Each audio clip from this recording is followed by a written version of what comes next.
see. I don't know why I can't have um, regular thing on here. I don't like nothing. None of the makeup show up. Maybe I have to go on a regular. Just gonna do that. Uh, yeah. Okay, so I was gonna do a short, and then I figured my story was going longer than what I planned. So I just figured I would just delete it and let's start over. Let me see if I can remember how I started it. Oh, I was talking about healing. My body has put me in since first 2 days of eating regular food hurt my throat, and I figured that that's where the gasping started. Because I wasn't letting my fallopian tube clear out and kind of get unscratched. Because I think them people they probably yanked that crap out of my throat. They don't care when you are alone, supposedly.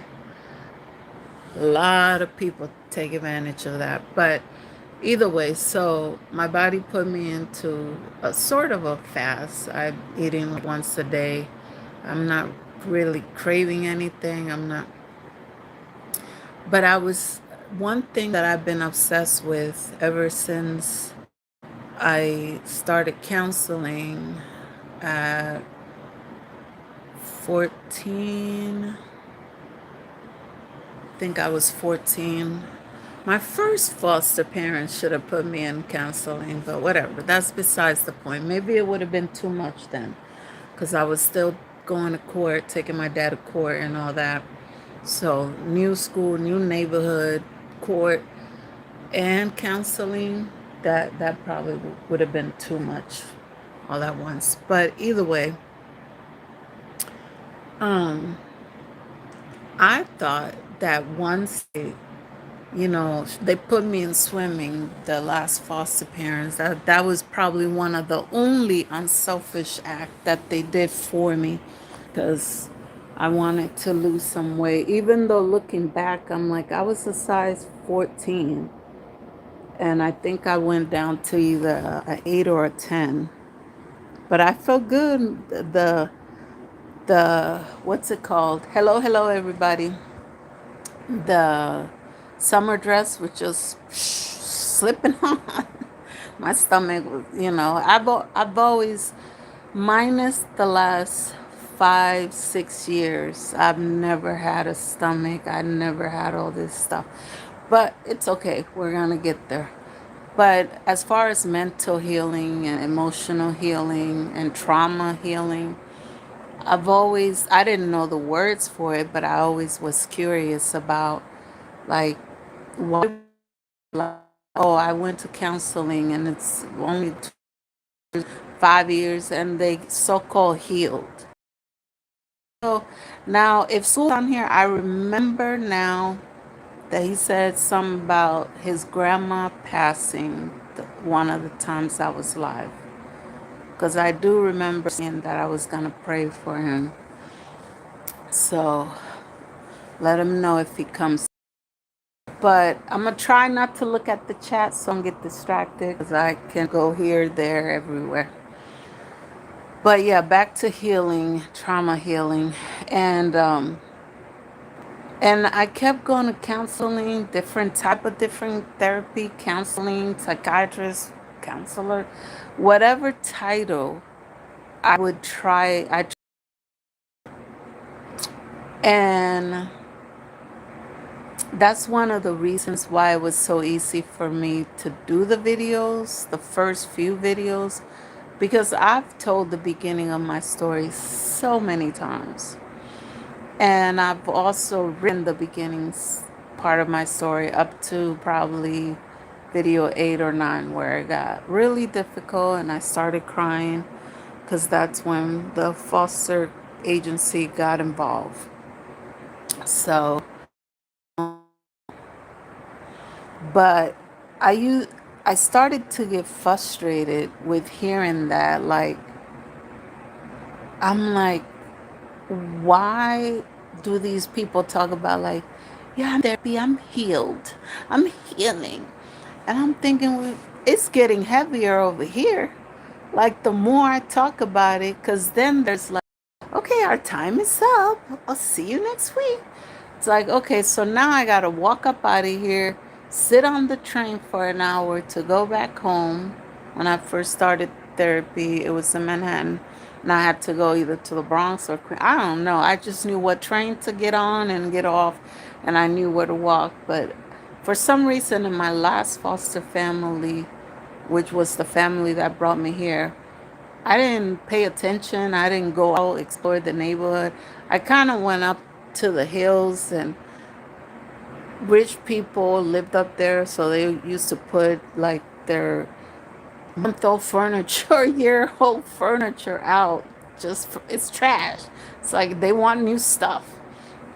I was like, dang, if I had an apartment right here or a little house that I rented down the hill, man, I would be set because it would be really nice stuff. And some of it wasn't hard to carry, like the futon stuff. I was like, okay, I could take this down the stairs, the little wood thing, and then come back for the cushion. Heck yeah, change out the cushion, spray it out, make sure. Anyways, getting back, you see, I'm doing it. I'm getting distracted.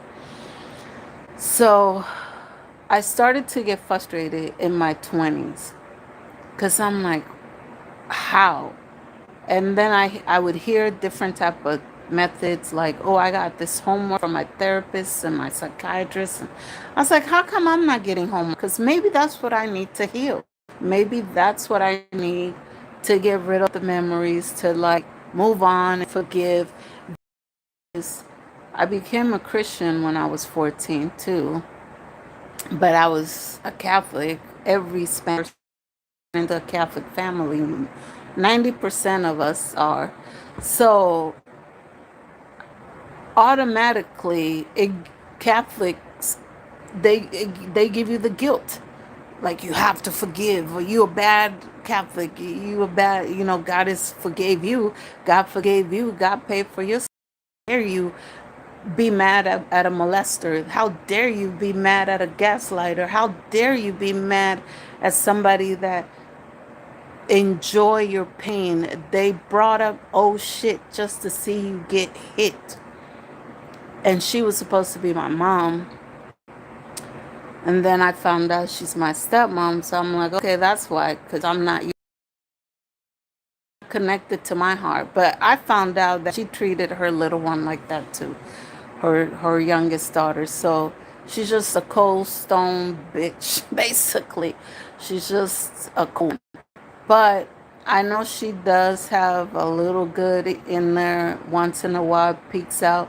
But then between jealousy and resentment and just hating her life, she just can't find happiness. No matter how hard she tries. Between until like the people that love to gossip, until they stop gossiping, they're not gonna experience full on joy, a painless body. Like I noticed that anybody that loves to gossip and loves to pick on the small guy, they think they pick on the small guy and gossip, gossip, gossip. You're pains in your body. You're gonna have tragedy. You're gonna have more of it, and you're not gonna have peace of mind. You have headaches. I mean, I've seen it. I looked at different people, and I just sit back and watch. Oh, I met this personality before. I know what they're about. I could look at a picture.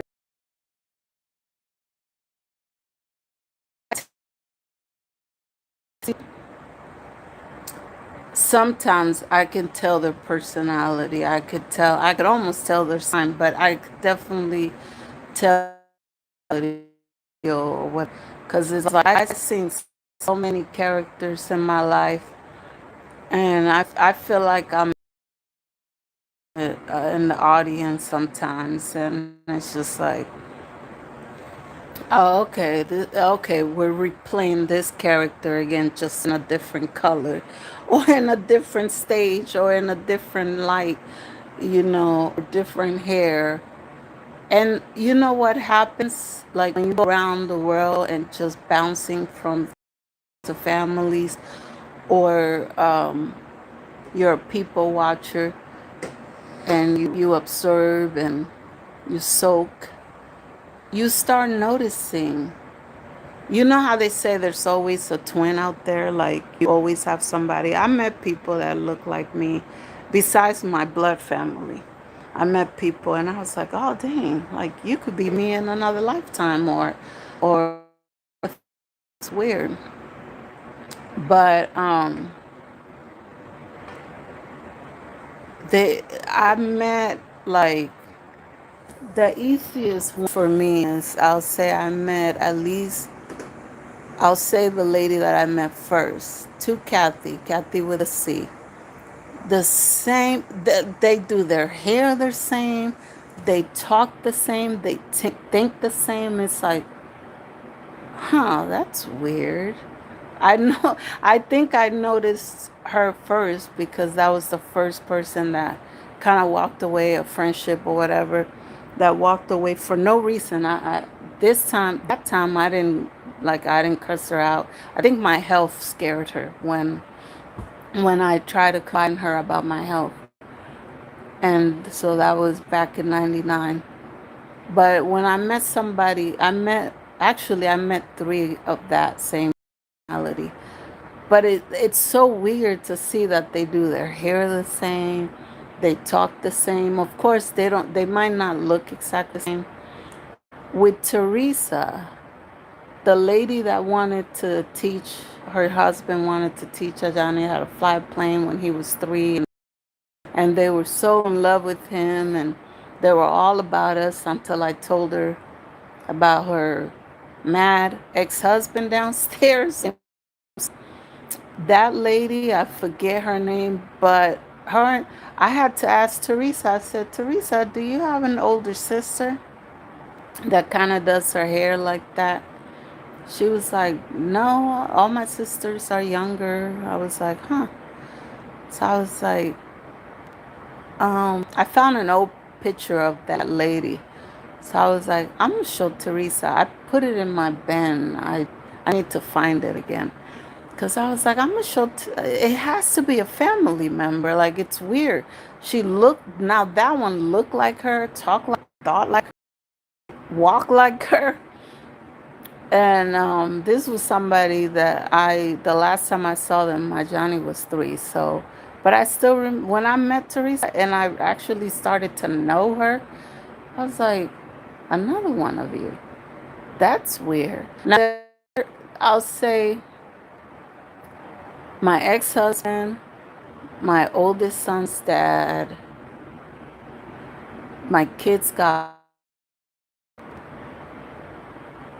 and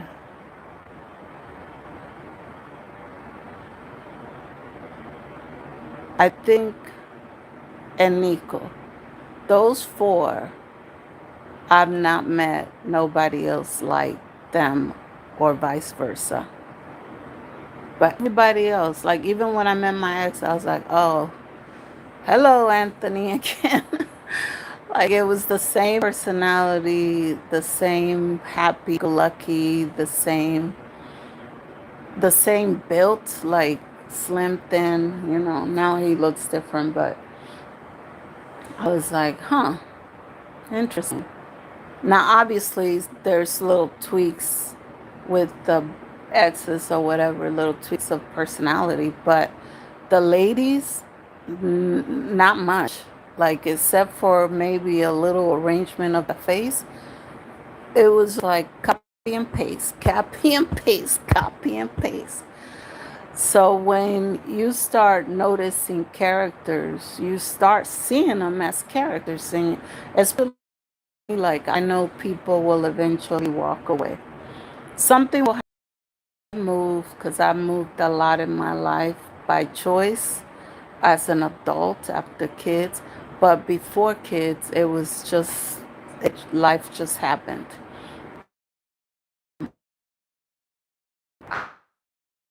cry a lot about it because I'm like, dang, even if I move, like, why can't we get together? We live in the same state, or even if we move out of state, I hear people saying, "Oh, I know this person from college. They're coming over." Da, da, da. Now, once somebody's out of my life, they're out of my life. So I'm starting to understand that now too. Like something happened where I'm just like kind of analyzing things and seeing things from perspective. And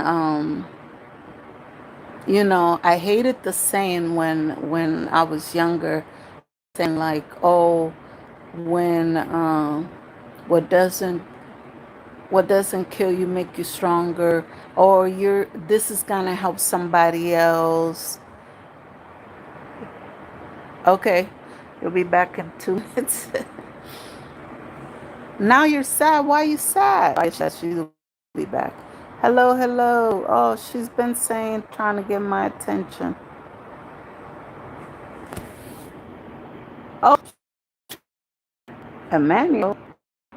Oh, I thought it was because I saw AM. I thought my brain automatically said Amanda. Sorry, guys. I was trying to focus on my story. I can't look down and get it. Then I forget what I'm saying, or the flow messes up. I thought, I thought they were telling me like, "Hello, speak louder." I was gonna say, "Dang, this thing." I think because she was going this way, wavy, wavy.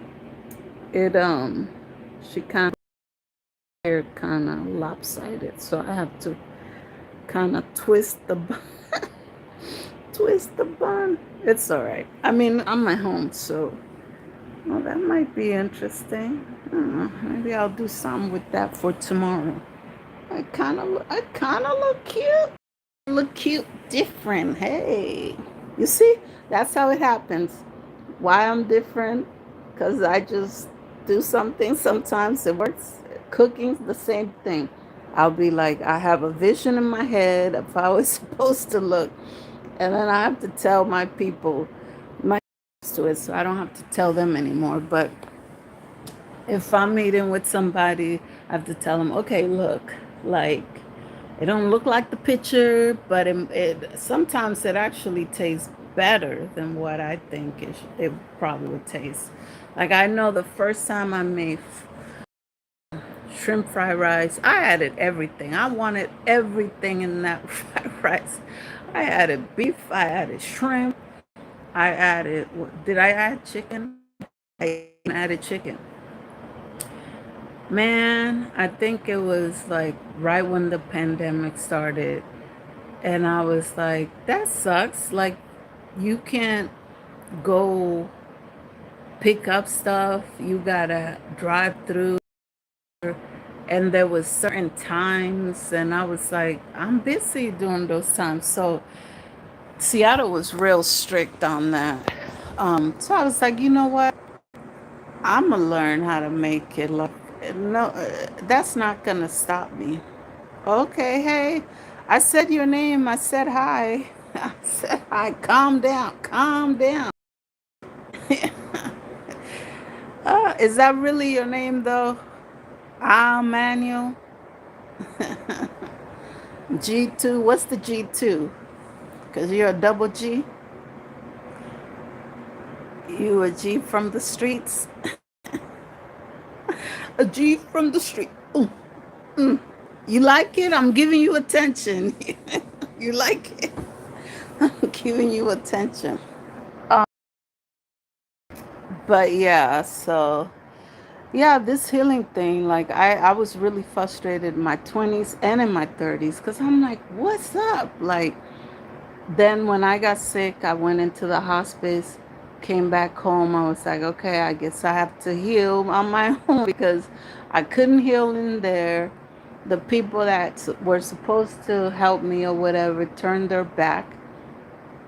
But of course, anytime people are around, they're like, uh, uh, Joanna, I see that bee, I'm gonna be like, not this time, Not this time. I'm not going to play fair no more. You hurt me behind the scene. I'm going to hurt you publicly. So I hope this message. Don't even step to me. Don't even come up to me at my little one's graduation.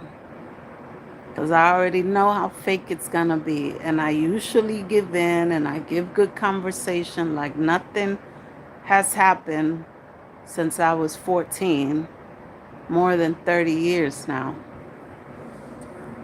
Um, so, oh wait, what is that?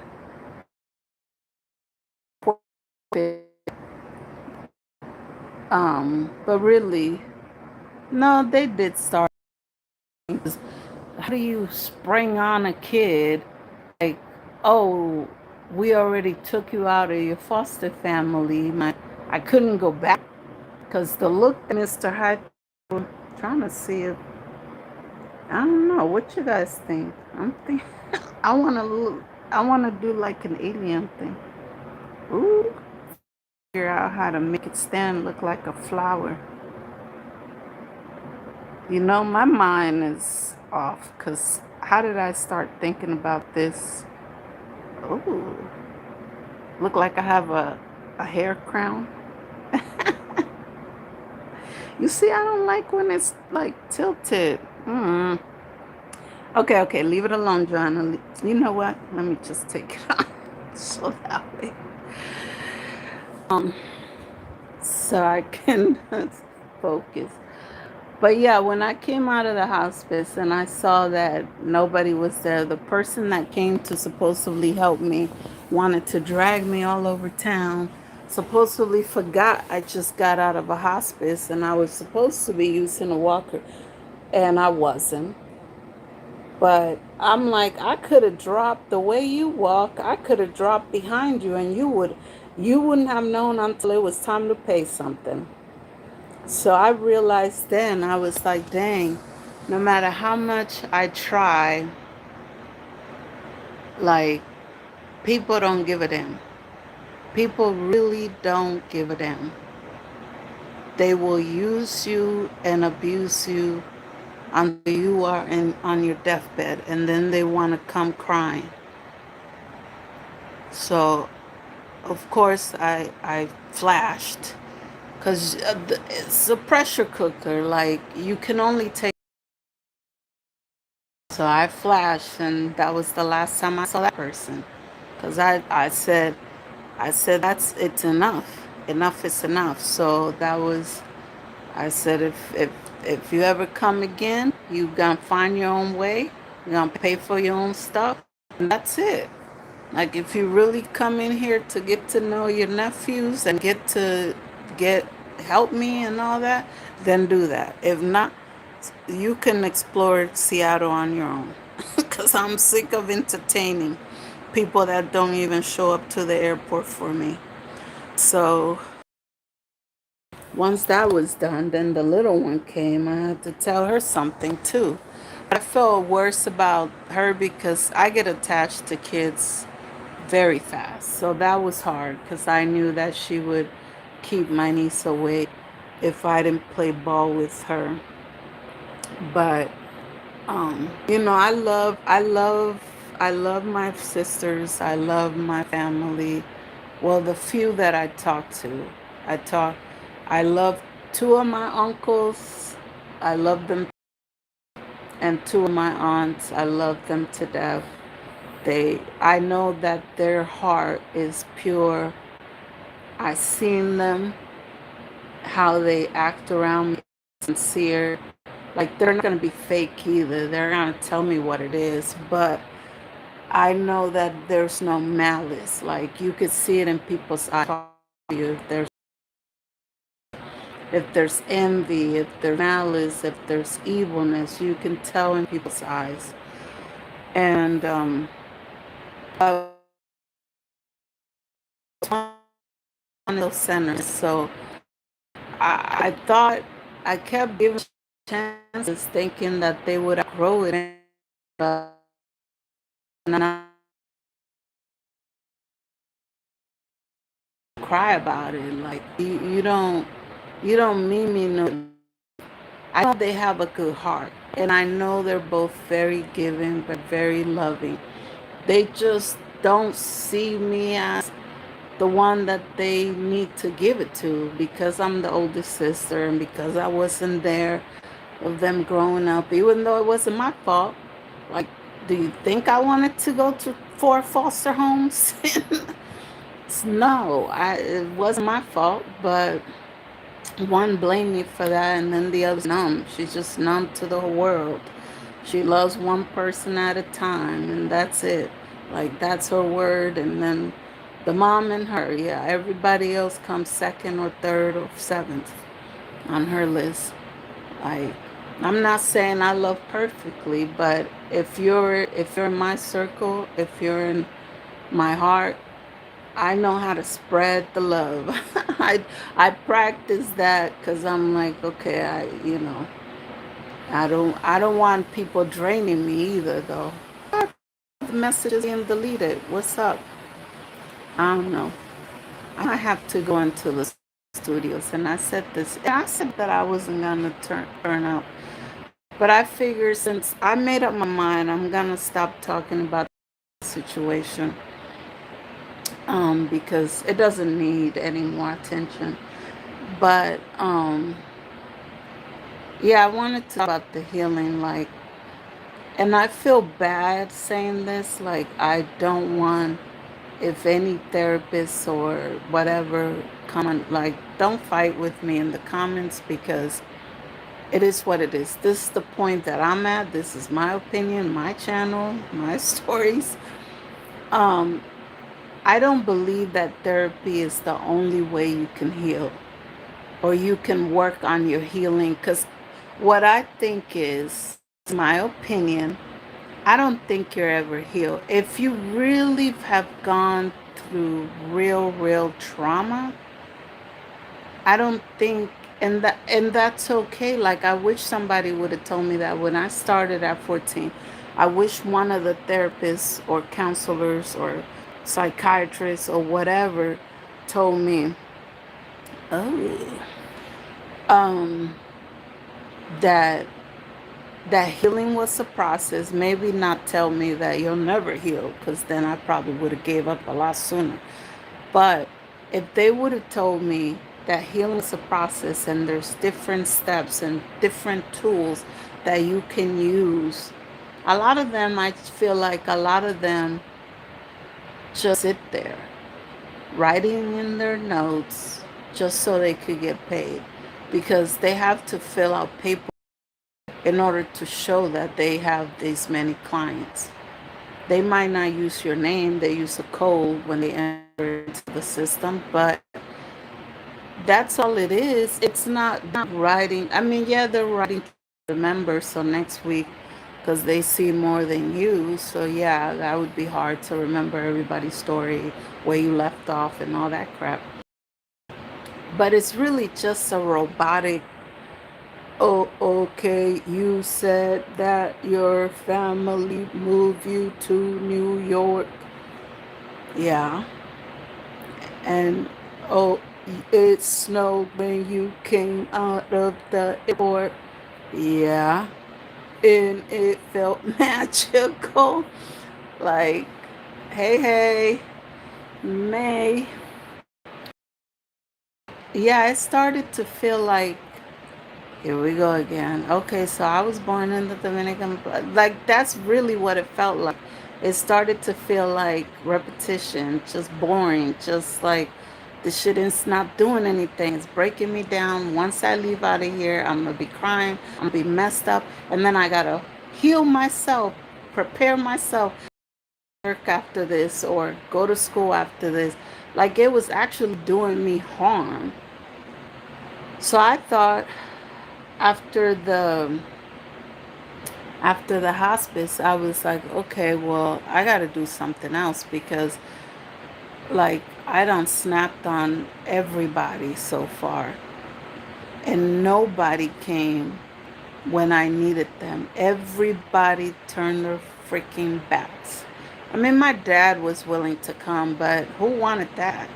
Like, I already live with him one time after I was trying to heal from what he did. So I knew I could never be in his presence for longer than a few hours after that. Like, that was hard to live with him for a whole month with my kids and flashbacks and this and that and blah, blah, blah, and still have to face him, still have to smile, still forgive him. Every time I had a thought, I had to forgive him. And luckily, I had a good church in Florida to help me with that. But, and then my stepmom trying to set me up. Like, I swear she lined me up like a few times. The same thing with, believe it or not, my little one's dad had a cousin obsessed with him. She put me in a couple of situations, and being gullible actually saved my life. I didn't think about it until, I got home or like the next week or next month or one other time, because it was more than a couple of times. And I won't say what she did because I see people try to use my story against me and try to do it again. But yeah, I was like, dang, this bitch really wanted me dead because her cousin liked my cooch more than hers. I don't know. Like, what? And she even said it. She was like, if we weren't cousins. I said, what? If you weren't cousin, what? He would be hitting it? Is he hitting it already? Because I heard he got touched by a few. So, like, are you one of them? Because I think she's older than him. Maybe she's younger. I don't know. But she wanted that thing bad. And once I realized that, I was like, wow, that's some sick stuff. Let me get away from this female because, wow. So people be mad. Even his baby moms, I try to help her.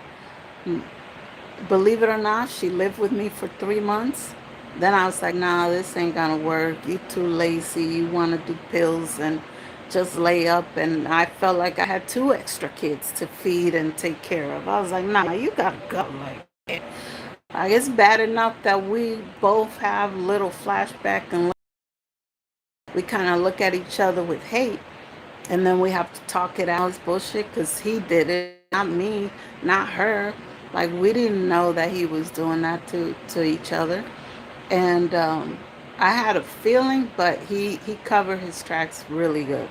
So, it didn't happen until after I had my kid, where she on Facebook, and we talked it out, and we found out what he was telling the other and how he was playing the game. I was like, okay, well, we me and her, she was dealing with him for 10 years because they had a 8-year-old daughter at that time, and I was about to, i- if he would have been there when Dakari was born, it probably would have been 3 years, 3.5 years around that time.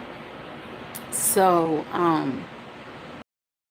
but she was weird because she was like, as much as I hated you or whatever, when I was hearing about this Joanna, like, she heard about me and she knew about me, but she didn't know that he was so in love with me. She said something, and then she realized, oh, you really love this bitch. Like, you really, really, you want to marry her? You didn't marry me. We've been dealing with each other back and forth, off and on for 10 years, and you didn't marry me. I had your kid, but you want to marry her? And I was like, I didn't know nothing about you. He had this mama girl on the phone and all this and that. So I don't know. I didn't know it was like that. I was choosing to, but at the same time, I was doing my own thing. As soon as he left, I was doing my own thing because I was like, okay, yeah, and go tell that story to somebody else. Whether he was or wasn't, I just consider us broke up. Like, as soon as he walked out the bull, I was like, okay, yeah, 3 days later, I was talking to people. I didn't do stuff with everybody. I met up with a few at clubs and this and that, enjoy drinks and all that. But like I knew where the boundaries were. But at the same time, I wasn't gonna sit at home and, oh, come back to me. Like, I'm that type of chick. Like, I gave you 3 days. If you weren't back in 3 days from whatever break you thought you needed, if we had an argument or whatever, then clock was on. Like, change locks. Well, he didn't have my key, but I'm just saying, like, yeah, no, I don't play that. Like, else, I don't stress myself with extra crap. But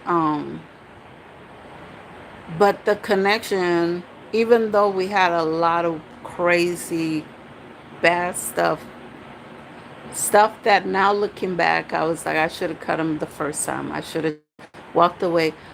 But I'm not gonna lie, the flesh was eaten.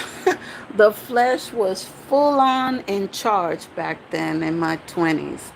So even though I was going to church every week, I was trying to get right for my son. I had my oldest already.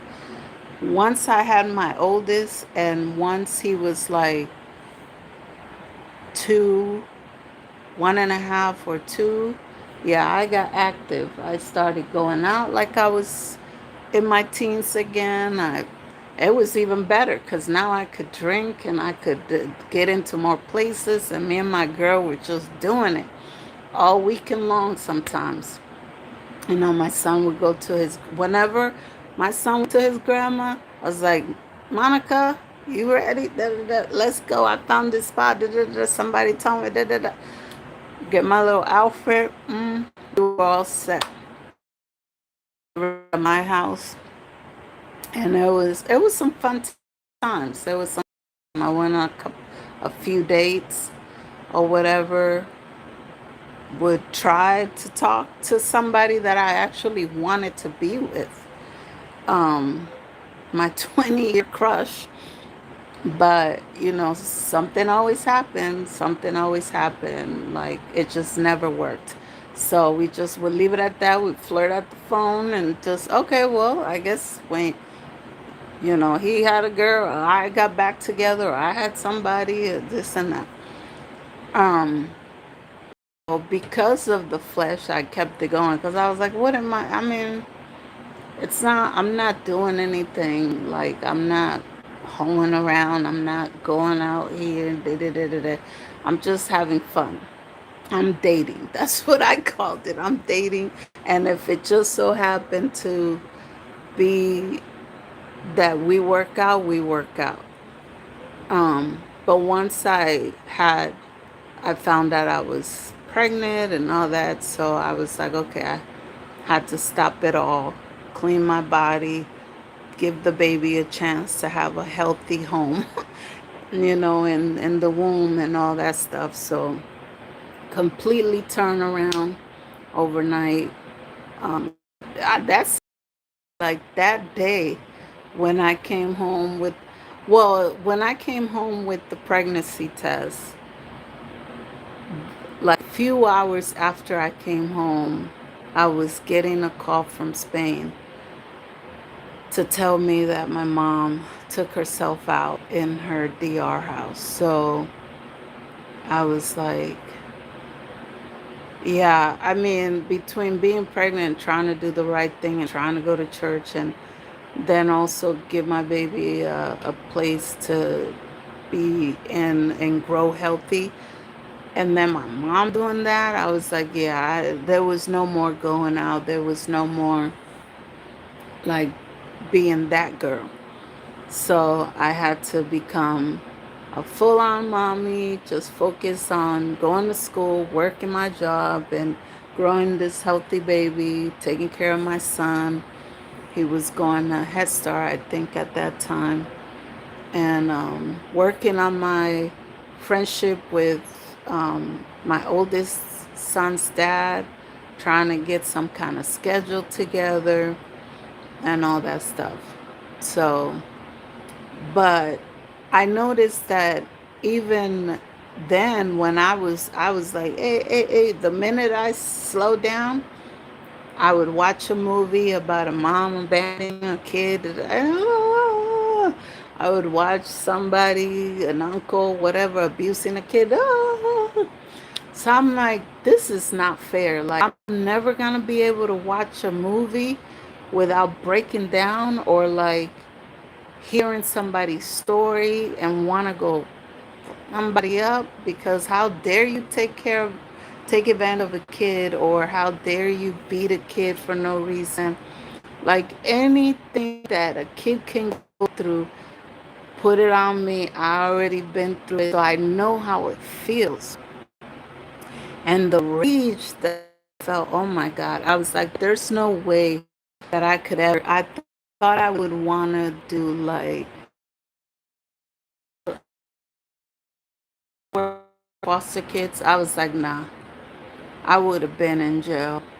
I would have been in jail because I wouldn't have hired no hitman. Like, I would have been like, okay, I know their schedule.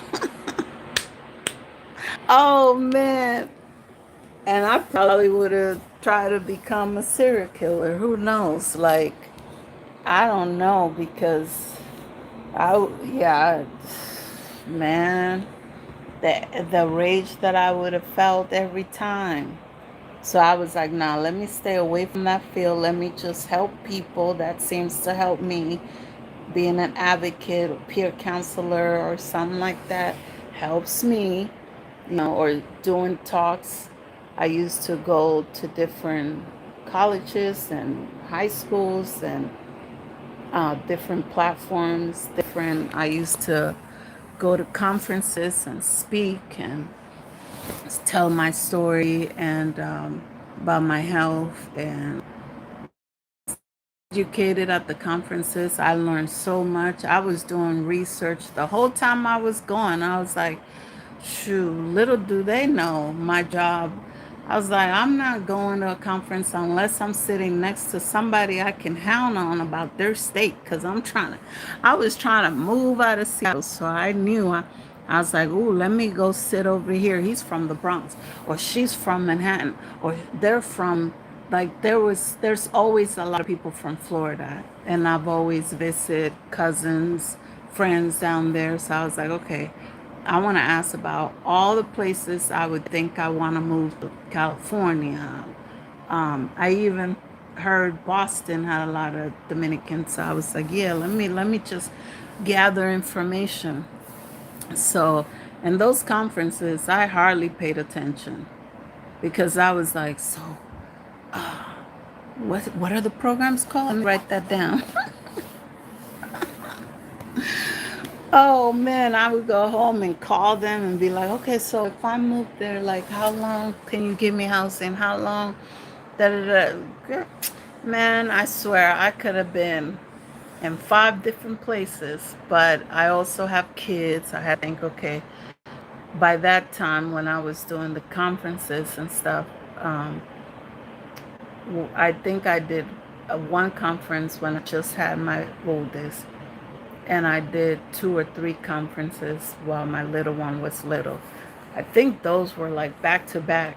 My favorite one is in DC. Oh man, I didn't know. You go to conference or whatever, you do what you do, but the night is yours. You get a stipend, and I was like, I'm not an expensive girl. I can look good in whatever, especially in the right body. When I get back to my body, yeah, I'm gonna be killing them. But so I was okay. We going out? Oh, it's upstairs. The first hotel that we stayed in, had like a needle thing. I live in Washington, so the Space Needle thing. The the the dining room area, the eating area spins around, so you can see like the whole city. So we go up there. I don't know that the thing is spinning because I'm in the middle dancing my butt off. The DJ was good. I was like, oh, wait a minute. We going out in this club? What? What? I didn't come ready for that, but I always have my little slip-ons in my purse somewhere. So, yeah, when I went to go see my table, I said, hold up, somebody took my stuff. I was like, oh, hey, nobody's leaving. Shut the doors. I was like, security, somebody took my stuff. My stuff was right here. And then I noticed I was tipsy too. So I already was 3, 4, 5 drinks in. So he's like, I said, why is the table moving? I'm looking like this. I'm like, has it always been moving? I didn't notice it when I was sitting down because it's so slow. You barely, unless you're standing in the circle that's not moving, then you see it like slowly. So I was like, when we were sitting down, we weren't sitting right by the window either. We were sitting on the second row away from the window.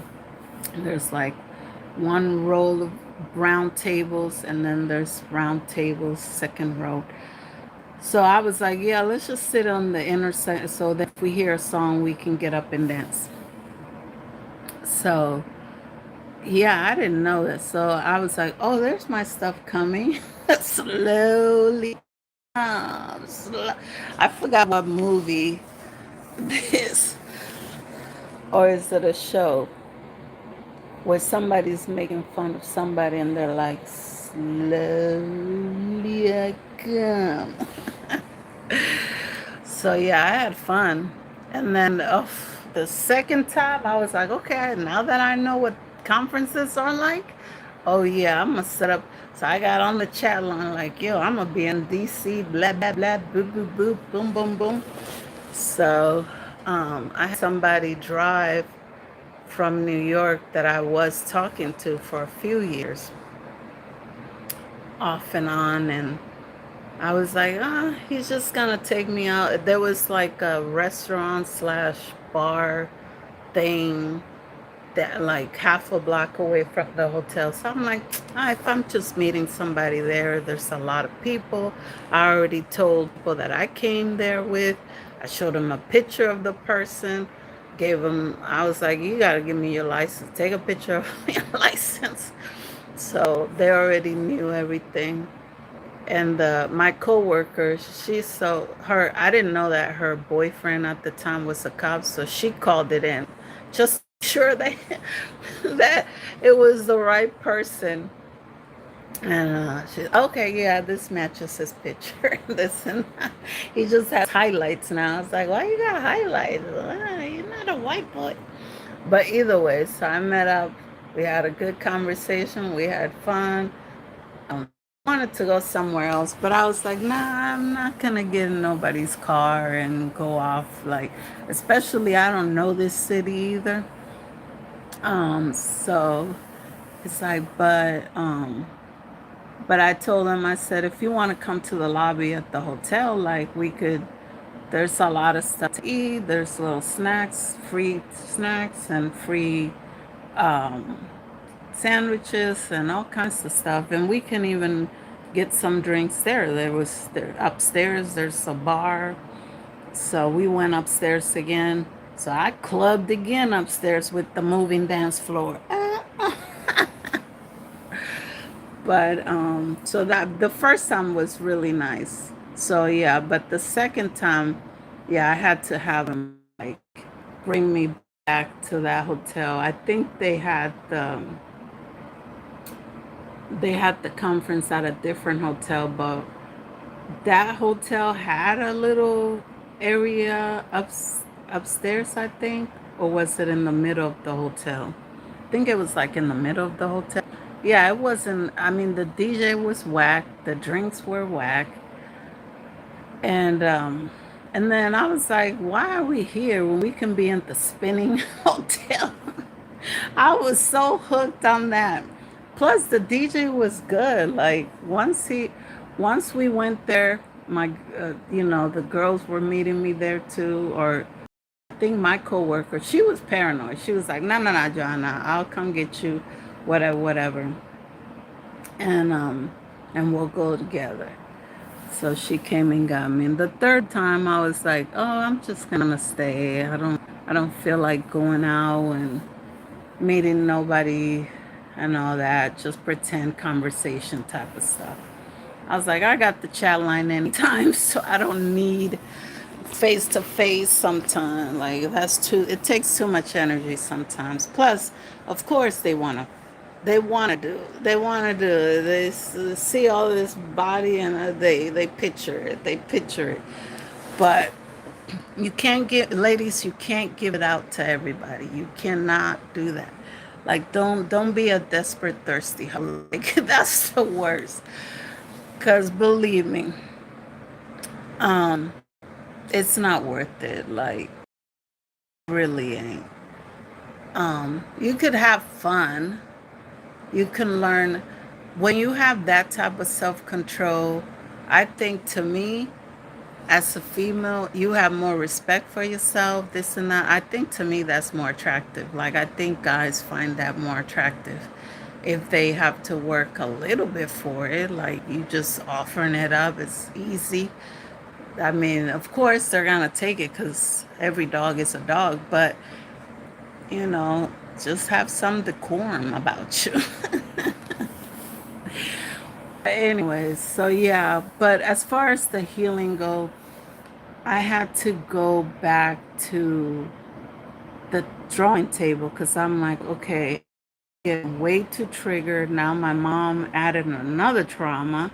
And now I know I'm going to remember this forever because the day I found out that I was pregnant again was the same day I found out that my mom did that. So I was like, what does that mean for soul? You know, thinking about heaven and hell. And like, it made me question whether that was real or not because I would hate to think that because she was having health issues and mental issues and thought that her life wasn't worth anything because of everything that everybody put her through at that time, her best friend, her husband, and like a lot of people were just, she was battling a lot of demons in her head too because of schizophrenic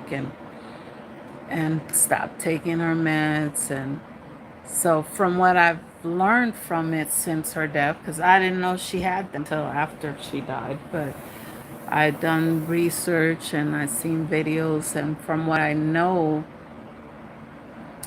the schizophrenic voice is, they try to tell you negative stuff all the time. They try to tell you like, oh yeah, this person don't like you, they're just using it. So I'm like, okay, that makes sense. Why, when I went to Spain, she acted different than when she came here for my birthday a year before, 2 years before. So I was so frustrated. I told my aunt, I said, it would have helped me so much more understand her and be patient with her and give her more grace if I would have known this before I came to Spain. Before I came to see you guys, I wouldn't have done what I did when I was confused. I didn't know why she was acting different. You know how frustrating it is not to grow up with your mom, then be reunited, have one freaking birthday, and it was like, man, she cooked the best meal. And of course, it's 9 hours difference. So she was cooking dinner for us at 4 or 5 o'clock in the morning. I used to live with Mr. G back then. So I would look at him. He, thank God, anybody else would have been like, no, thank you, I'll eat later. Maybe my oldest son's dad would have gone with it too, but we just kind of looked at each other. Okay, I guess we're eating dinner at 4 or 5 o'clock in the morning. Steak, potatoes, this. That.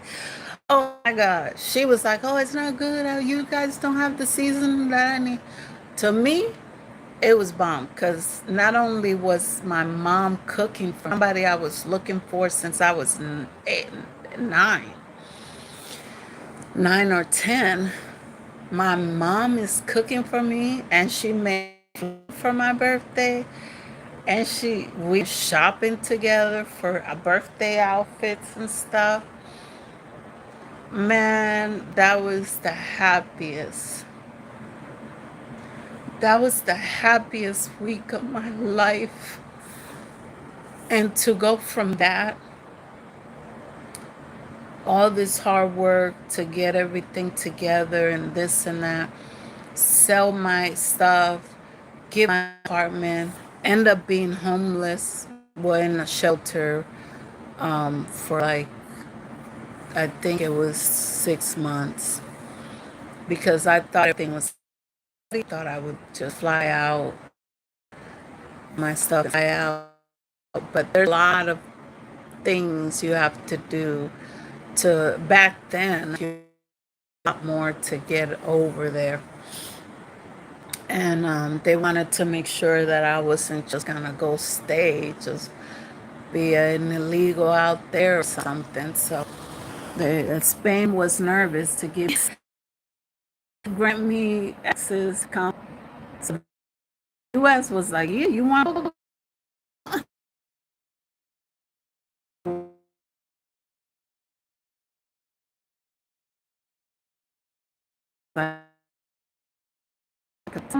What you want to come here again? What's your business in ours? I was like, dang, I just want to get to know my family. I don't know my mom's side of the family. I remember her. Didn't remember. I remember two of my cousins and her. That's it. I didn't remember none of my other aunts or my uncles. I definitely didn't remember my brother. I never met my sister. She was 12 at the time. My brother was like 19 or something like that at the time. So, it took a lot longer than what I expected. Um, but I made it through. 24 hours of flying over water, because it was winter time, so it was raining too hard in California to take off. It was snowing too hard in New York to take off. Then you gotta go through all that time, and it was after 9/11. So I was like, I'm not sleeping. I don't care how long this flight takes. It was supposed to be 20, but it took 4 more hours because of the two and two. But I was like, I'm not sleeping. I see people that could do something to this plane. So, and looking back, I'm like, that was racist, Joanna. That was so unfair. Those people were just going home to visit their family. They probably had 20 more hours to fly after that. And then what I didn't expect, my ticket did not say we were landing in Madrid. I was like, what you mean I got another plane to take? We landed. I was so tired and cranky. They were like, no, no, you got your ticket is for Barcelona. I was like, oh my God, how long is that? Oh. So that was a 2 hour flight.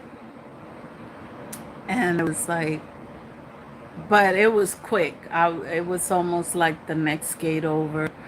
They took care of the luggage. I didn't have to take it out, and they were just transferring. So I was like, okay, thank God. Okay, it was probably like two or three gates down. I remember not walking that much. Now in New York, to go to international flights, man, the the guy that was helping me with my luggage, he looked like, for a second, he looked like once you go through the gates, the doors, you can't go back. The doors closed, and I'm like, what the heck is this guy? You better bring me my luggage. So I couldn't go to the gate and open it. They don't let you.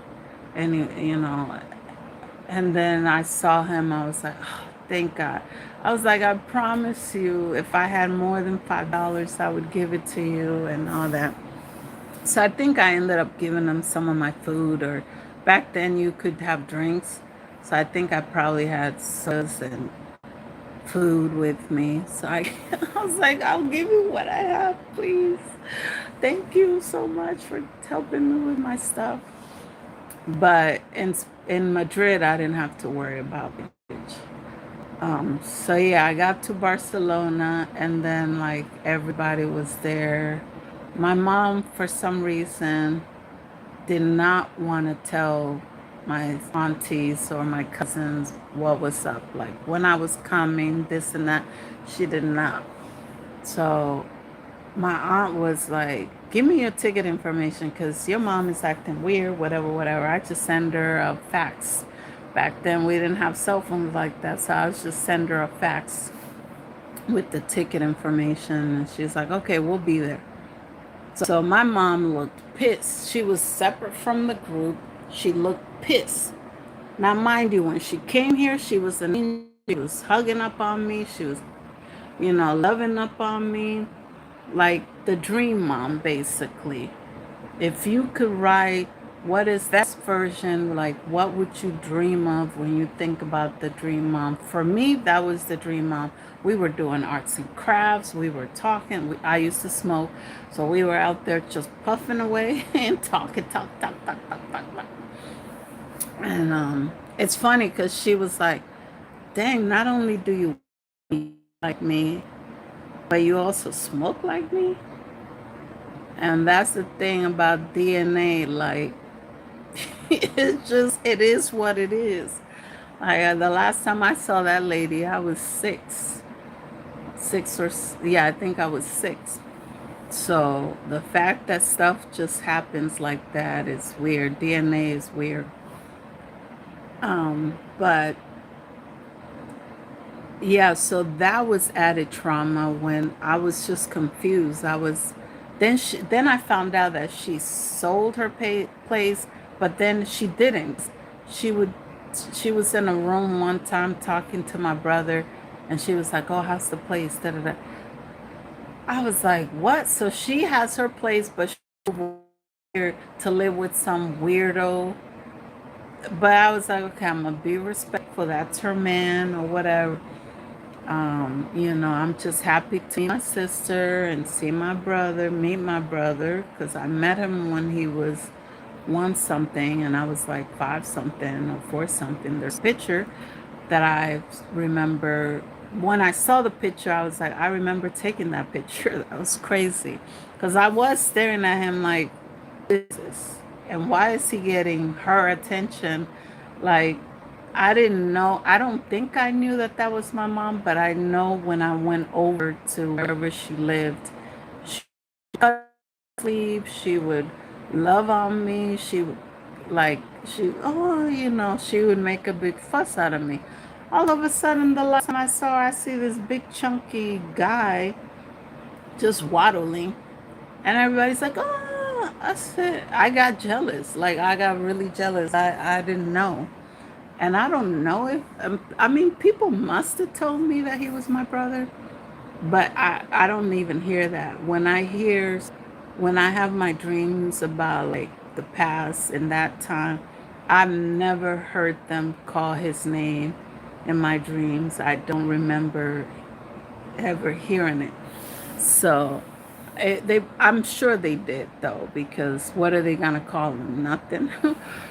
But I really got jealous when we went to bed and she put me against the wall and then she turned around and was cuddling him. I was like, I was trying to push on the wall because we lived on a hill on a cliff or whatever. I don't know. It was a hill, and there was nothing but trees and like dirt and a big slope. And I picture myself just rolling down the hill, drowning in the. I was so freaking dramatic in my brain because I can really picture it the way I picture it that night.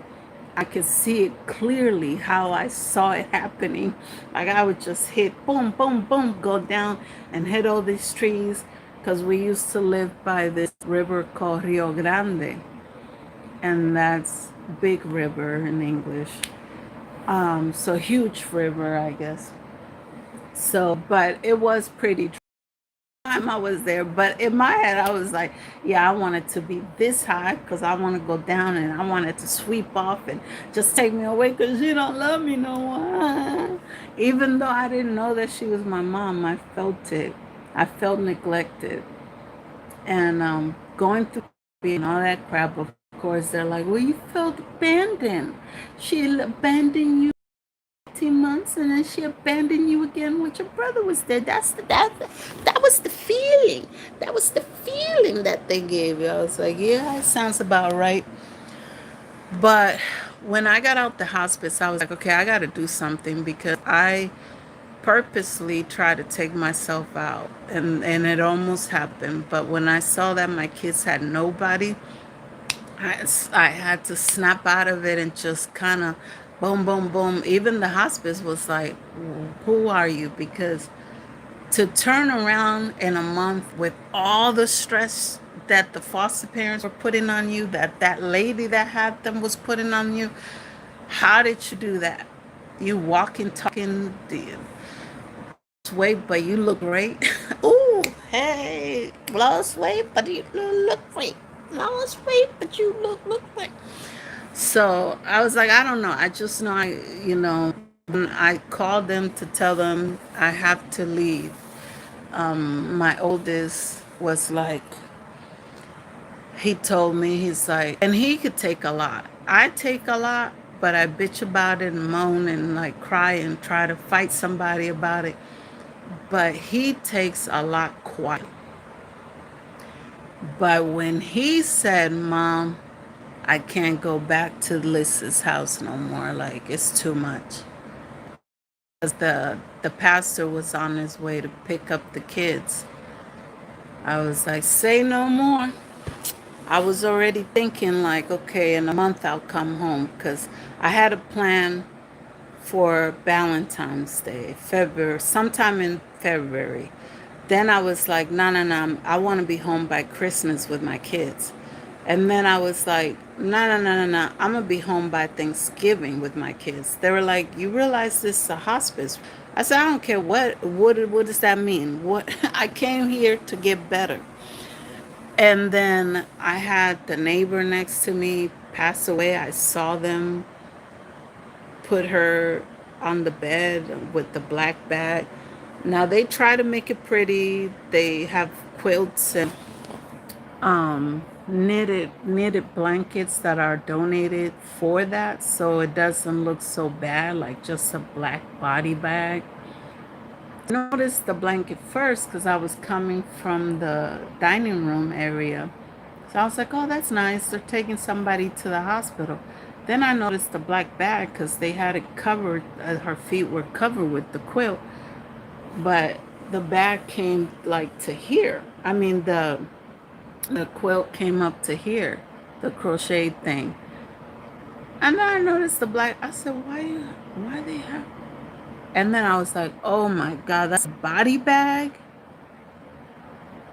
And it was like the neighbor right next to me. I had the biggest room in the corner, and then she had like the roundest room or something. I don't know. Her room looks round when I peek through the door sometimes. I was like, oh, hell no, I gotta get up out of here. Like, these people kill people. I said, oh, no, no, no, no. I was like, yep, let's get therapy on the line. I'm going to do stairs tomorrow. Like, we gotta speed this up because I'm out of here. I'm out of here. I just kept telling myself, no, that's not gonna be me. I came here to get better, not worse. So I already had it in my head once I started eating. I said, I looked at the menu, and there's a menu that comes every day that switches out, and then there's like a main menu that you could get that crap every day. The main menu was so unhealthy. Fried chicken, fried shrimp, lobster, not lobster, but like you could get a sea bowl, and it looked good. Don't get me wrong. The pictures, I was like, oh, I wanted to take, especially the not eating for 3 months. But I also knew that my stomach was sensitive. It was probably acidy, so I needed to get some water in me, get some fruits, get some vegetables, and kind of like let my stomach settle. So I put myself on a program And yeah, the chef wasn't happy. The nutritionist, she was wondering what the hell. Now, it's weird because she talked to me like my family used to talk to me. When I wouldn't eat what they thought I should be eating for my age or my appetite, then they would be like, "What's going on, Joanna? Like, what are you doing? You trying to kill yourself?" Da-da-da. But I took one more bite than they thought I should eat. Then it's like, oh yeah, Joanna, you just give her all the leftovers. She'll eat it all. Like, she'll put it down. It's like, well, make up your fucking mind. Like, can I eat or can I not? Like, if I don't eat, then you are accusing me of trying to be anorexic. Like, get the hell out of here.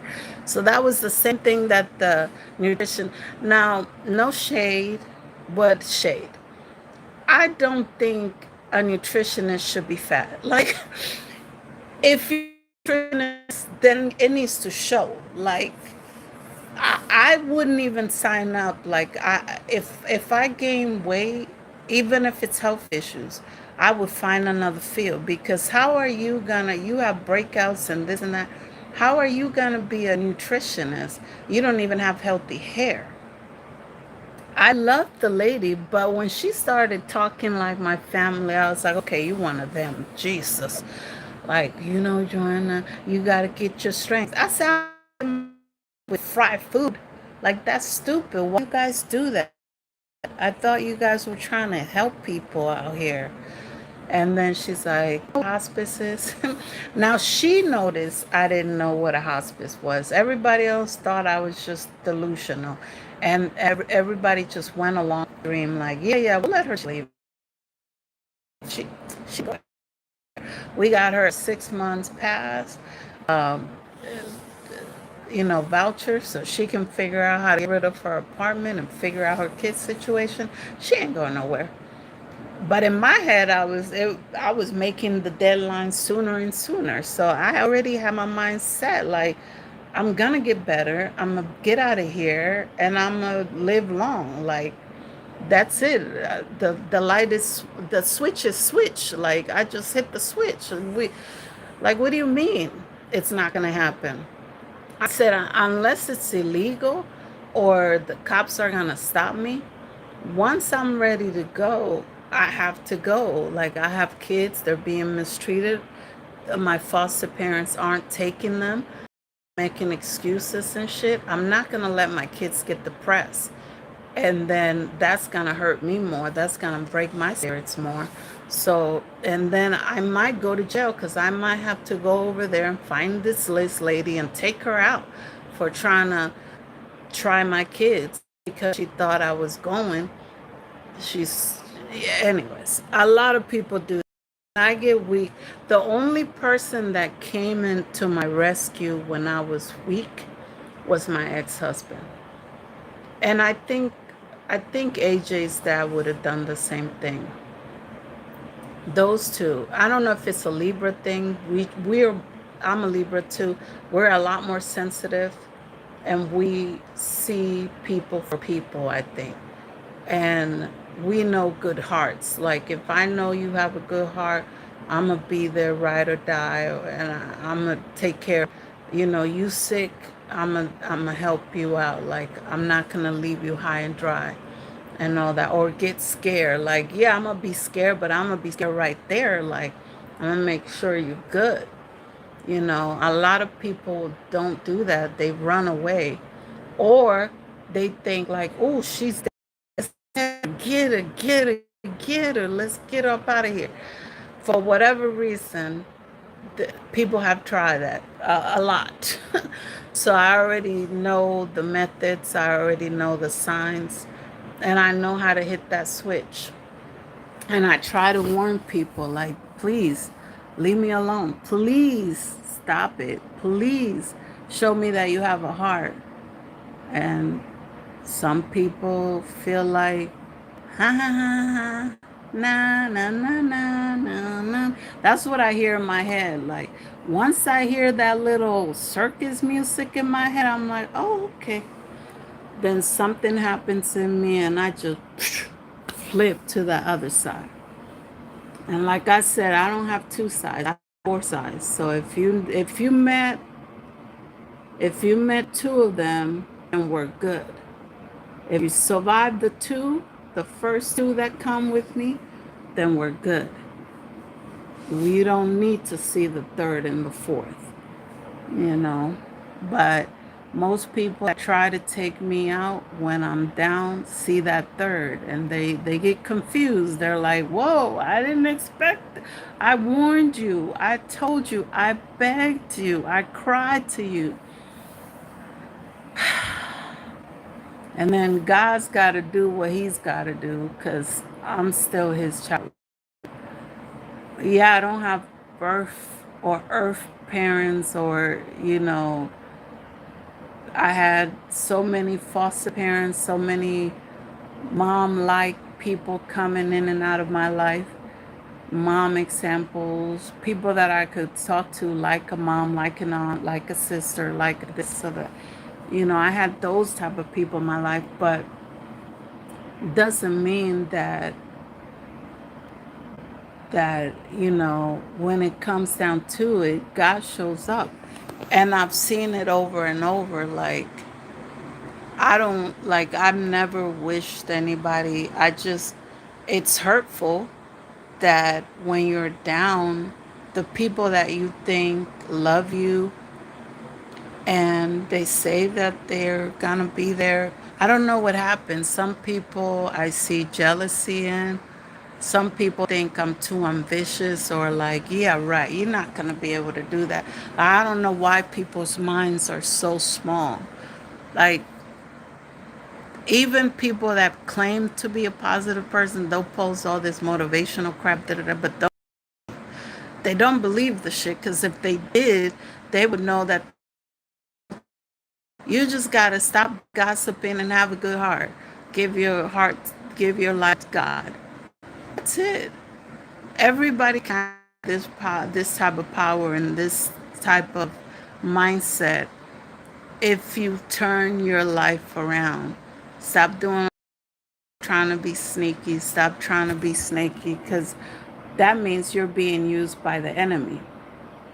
So when you are being used by the enemy, no matter what you think the name is or whatever, what you call him, guess what God has to do? God has to turn his back because he's not going to sit there like it hurts him to sit there and see his kids being bullied. But he pulls you out, you go right back. Okay, well, I guess, when you're done learning your lesson, I'm right here. You say the word, I come defend you. But then you got to make sure you are being for real because you can't lie to God. God is everywhere.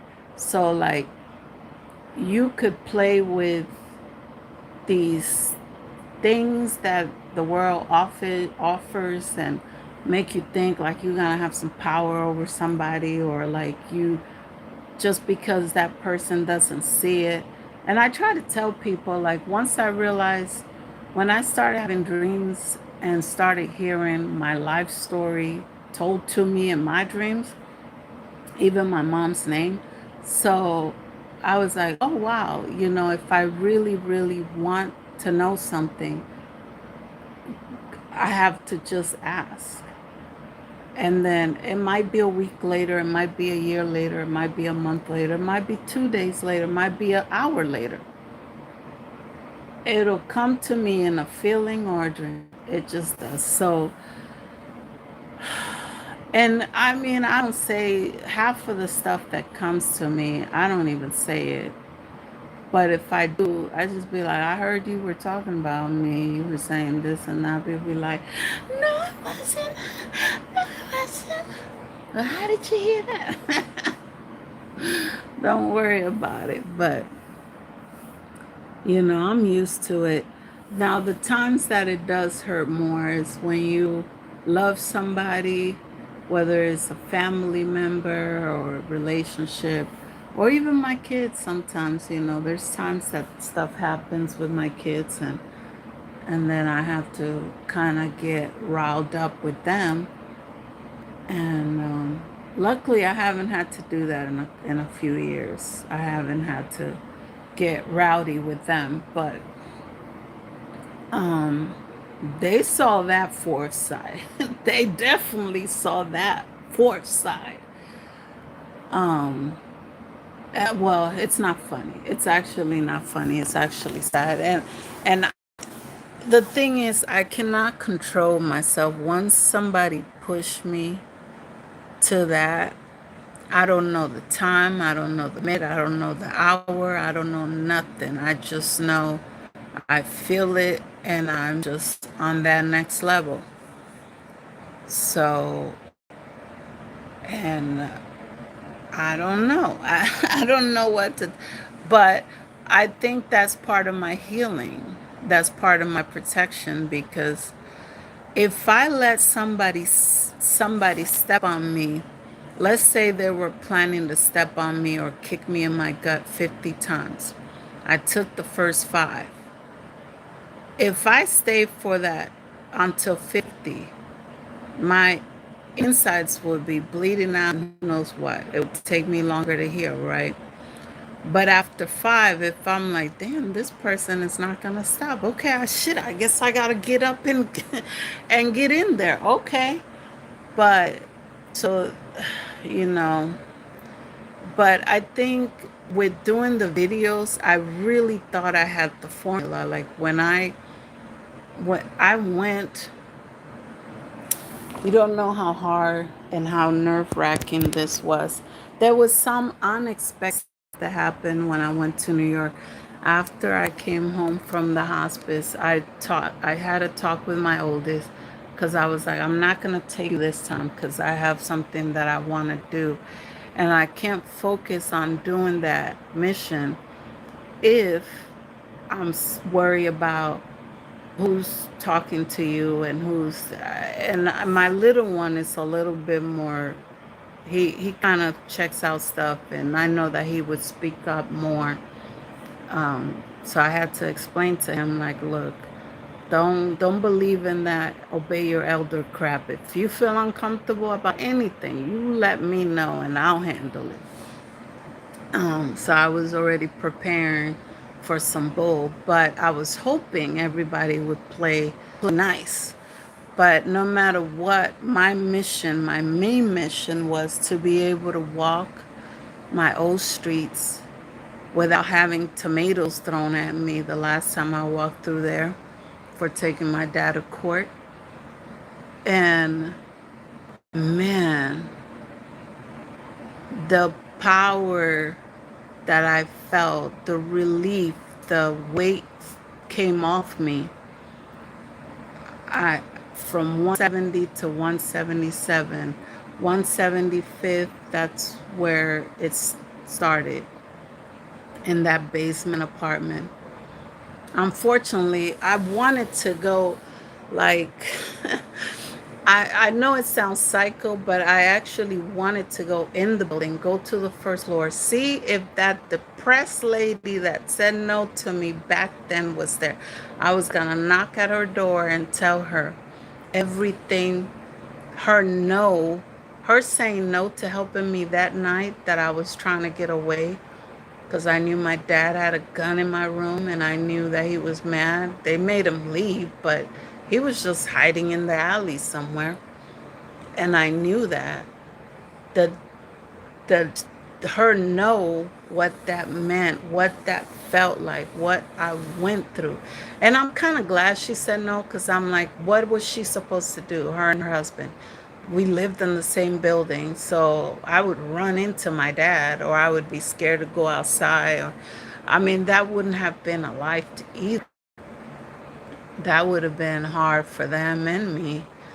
So, and not only my dad, but my stepmom, like she wanted to not believe me. So,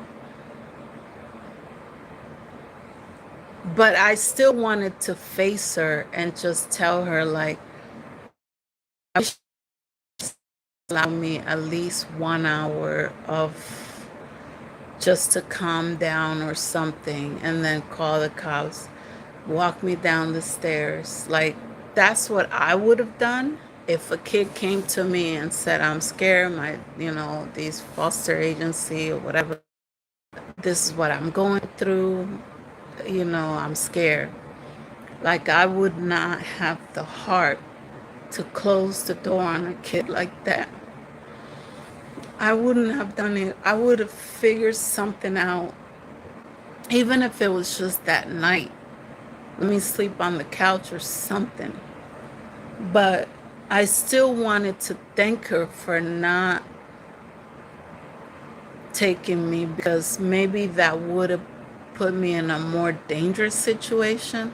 So I know that doesn't make sense, because I just said, like, I wish she would have. And then I said, I see both sides. I'm a Libra, so I try to see both sides, whether I want to or not. But I also wanted to see if the same super lady lived. Now I don't remember what apartment she is. She was on the fifth floor. Now, if you know anything about New York, it's like stairs, stairs, stairs, stairs. There is no elevator, so the old people get their exercises in New York. Let me tell you, if they live up there, if they can't get down, the ambulance have a hard time, because they have to carry that bed all the way up and all the way down. So they strap you on real tight. But and then the building looked different. I'm kind of glad that it did, because I didn't want to have like flashbacks and stuff.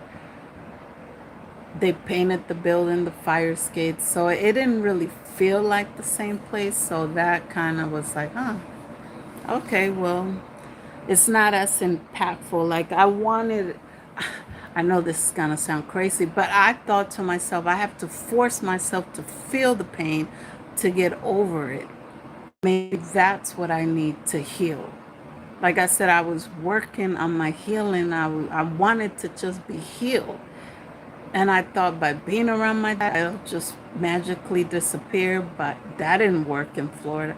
So then I was like, well, going through my old neighborhood one more time at grandma's house with family, seeing my uncle that wanted to take me out, being in a room with people that might not like me but call themselves my family.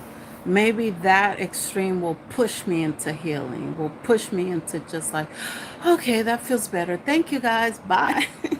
Like that was my plan in my head. Like, if it worked out that we end up talking more and really being family, and they really wanted to know me for real, instead of just, so what happened, so did it really happen, did it, like, nah, don't come at me being nosy and trying to spread it all. Like, I'll tell my fuck. And that's exactly what I told myself. Like, if people want to gossip and chit chit chit chit chit, I said, I'm gonna fucking tell my own story. Like, how about that? I think I was talking to somebody. Oh yeah, the cousin that took me to dinner just to ask me if I fucked his dad, because there was a story about, I guess his stepdad was a perv too. And for months he was talking to me like he was cool with me. He was da da da da da da da. And I didn't see it coming, because I'm like, oh, one of my cousins, okay, like, cool. I felt all the love and all the, I was like, oh, that's my family. Man, I'm glad I got a good meal out of it. He was pissing me off because my son was with me. He kept trying to talk English about some bullshit. I was drunk already, because I had the big Hulk, some kind of drink. It was green and blue, and it was big. And I had the little bottle. I wanted to have one of those forever. So I was like, okay, give me that one. So they're like, you want it strong? I said, yeah, give me the strongest that you can. Give it to me. Now, my butt had to walk with my son 10 blocks to get back to my aunt's house. I got to my aunt's house, I was supposed to go to my grandma's house. So that's another 7 blocks. But I was like, yeah, okay. New York blocks are like, I don't know, even if it's a little hill, it's not like Seattle. Like, now mind you, this is a month, this is November. This is like the week of Thanksgiving. I forced myself out of the hospice 2 days before my birthday, the 8th. And then by the middle of November, I was in New York walking like towns. I was walking and facing everybody that was for 20 some years, 30 some years. I had to see these people eye to eye, like, and I wasn't nervous about that. I was nervous about who was coming to the grandma gathering the day before Thanksgiving because I knew my dad was talking mad shit like 2 days before it. He was, my aunt had him on speaker. And I thought it was weird. Like, I was like, why would you put him on speaker when you asked him a provoking question? She did a couple of things that was like snakish, like set me up to see my reaction. And when he was like, "Oh, she's ungrateful," I was like, "Bitch, hang up the phone, Thea. Because what the fuck? Like, why would you do that? Why would you set him up to say some bullshit when you had him on speaker? You want to see my fucking reaction? Are you trying to do you want to know what the fuck he did? Because that's what you want, right? You wanted a reaction. You wanted to see how I would feel about him talking about me like that. You want to hear you are not ready to hear everything that asshole did to me and why I went into foster care and why I wanted it to stop. He's your favorite brother. You do not want to hear this shit, especially the day before we have to go supposedly be over there. Like, why would you do that? The day before I'm supposed to see this asshole, you want to trigger him and you want to trigger me? That's a bad combo because we both have bad attitudes and we both can take it there. And plus, my dad is a man and he got the whole family with him. So I'm there with my son. I'm unprotected. I didn't bring nothing. I wasn't planning on doing nothing to nobody.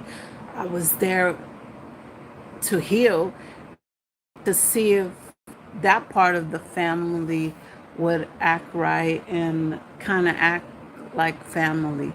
But after the little setup with my cousin, I was pissed. I was like, you know what? I'm not going nowhere. I just went home. My aunt was like, no, no, you got to come. I have a couple of people here. Tomorrow's Thanksgiving, so not everybody could come that I invited, but I have a couple of surprises. Da, da, da.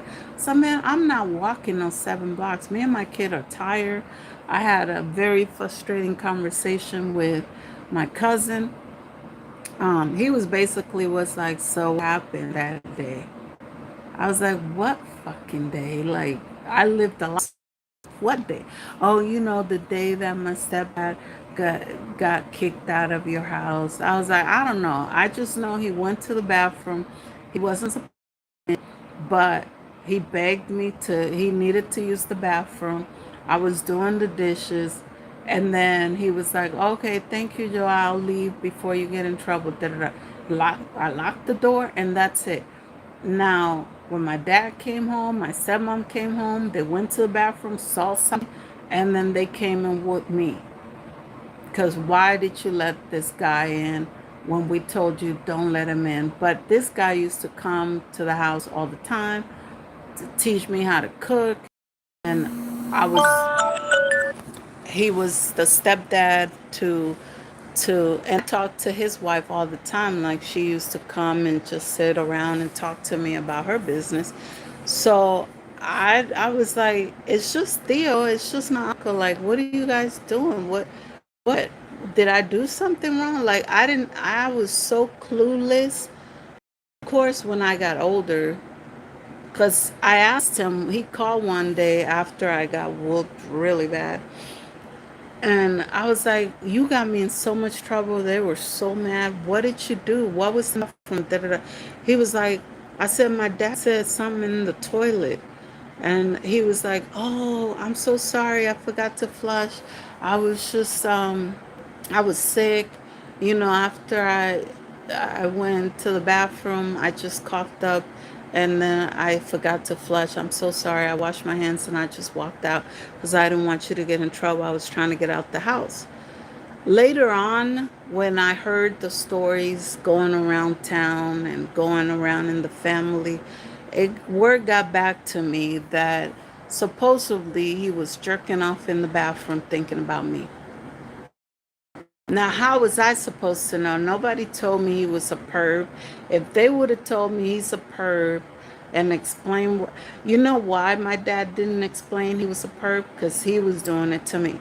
So he didn't want me to understand that that's perv behavior, because then he would know that I would know that he's wrong and I would tell somebody about him.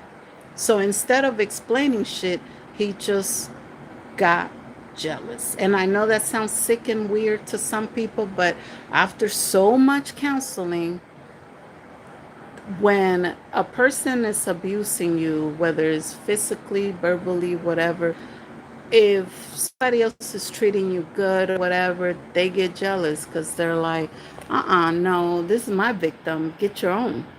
The same thing with sexual abuse. Like, if somebody's sexually abused, whether it's molesting, rape, whatever, I don't know if I could say all these words, but either way, if somebody's doing any of that, any harm to you like that, they literally get possessive. Like I noticed one time somebody wanted me to sit on their lap. Somebody that this is a friend of the family. He always came to the house parties that my dad and my aunts and my grandma used to throw, my grandfather. So I was like, okay, I was going to sit. Now, at a 9-year-old mindset, are you supposed to know that a man is gonna try to fill your coochie through the clothes? No. So my dad, that was the first time he was like, hell no. He grabbed my arm, he yanked me, and like told me off. I said, he asked me what, like he no, but you should know better. How?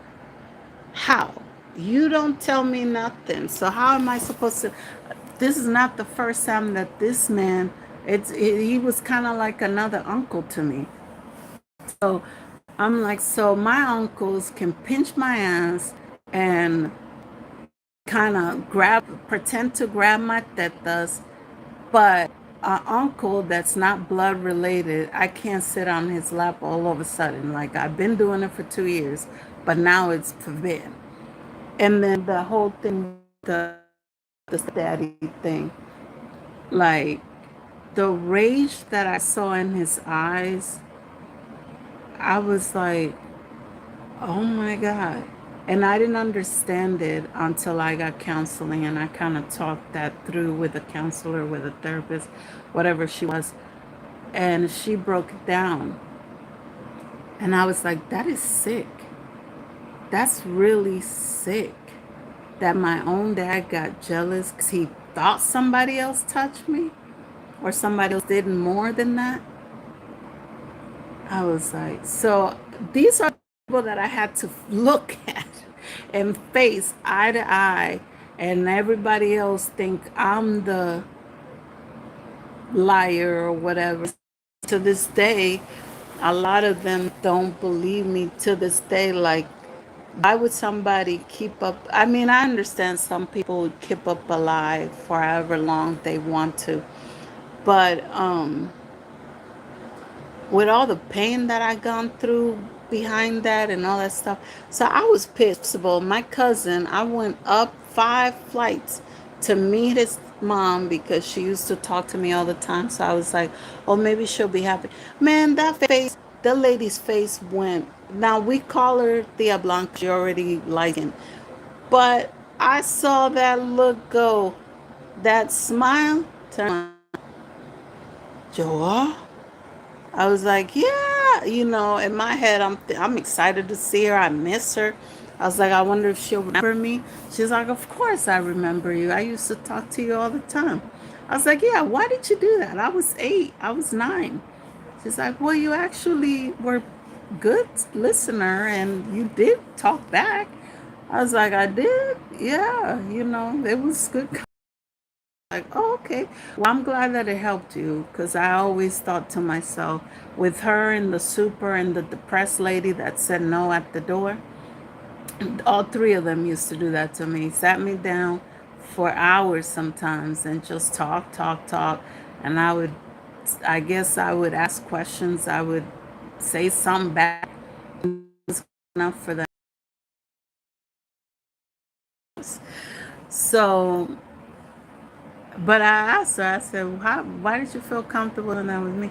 And plus, I didn't talk to nobody else about nobody's business. Like, I've never been a gossiper. I mean, I told my story, so some people feel like I'm spreading gossip or rumors or whatever, but this is stuff that happened to me or happened or me about me. So like they could leave my channel. That's all they could do. I have one cousin threaten me, but it's like, okay, take a fight. I mean, what do you want me to say? Like, you want me to say what? Like, I didn't use nobody's name, except I did slip one time with my dad. But either way, a lot of people already know what it is. So I don't care. Like, once I decided to tell my story, I was like, I gotta not care because I, it's been enough years of people thinking that I'm a liar, of people thinking that this didn't happen to me. And not only that, but what happened afterwards and afterwards and afterwards and afterwards and afterwards. And it's like, it's no break. There's no break. It's always something.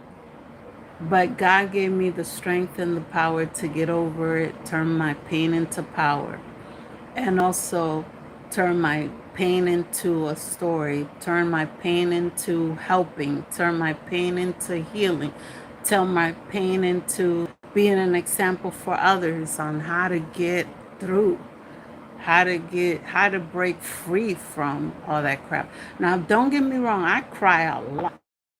I break down a lot. I trust the wrong people a lot. Oh, it's not perfect. It's not, and it'll never be perfect. But I think if I keep working at it, I'll find the right method eventually. But for now, after kind of telling my cousin to shut the fuck up, went back, had to get changed up. Not changed up because I didn't even feel like, I didn't know who was coming. I literally thought it was just going to be my two favorite aunts and maybe one of my favorite uncle and people that live at grandma's house. That's it. I thought it was just going to be that. Man, the surprises kept coming. I'm sitting there. My dad comes around the corner. Hey! I'm like, but the night before you were calling me ungrateful bitch and da da da. Okay, fine. We'll pretend.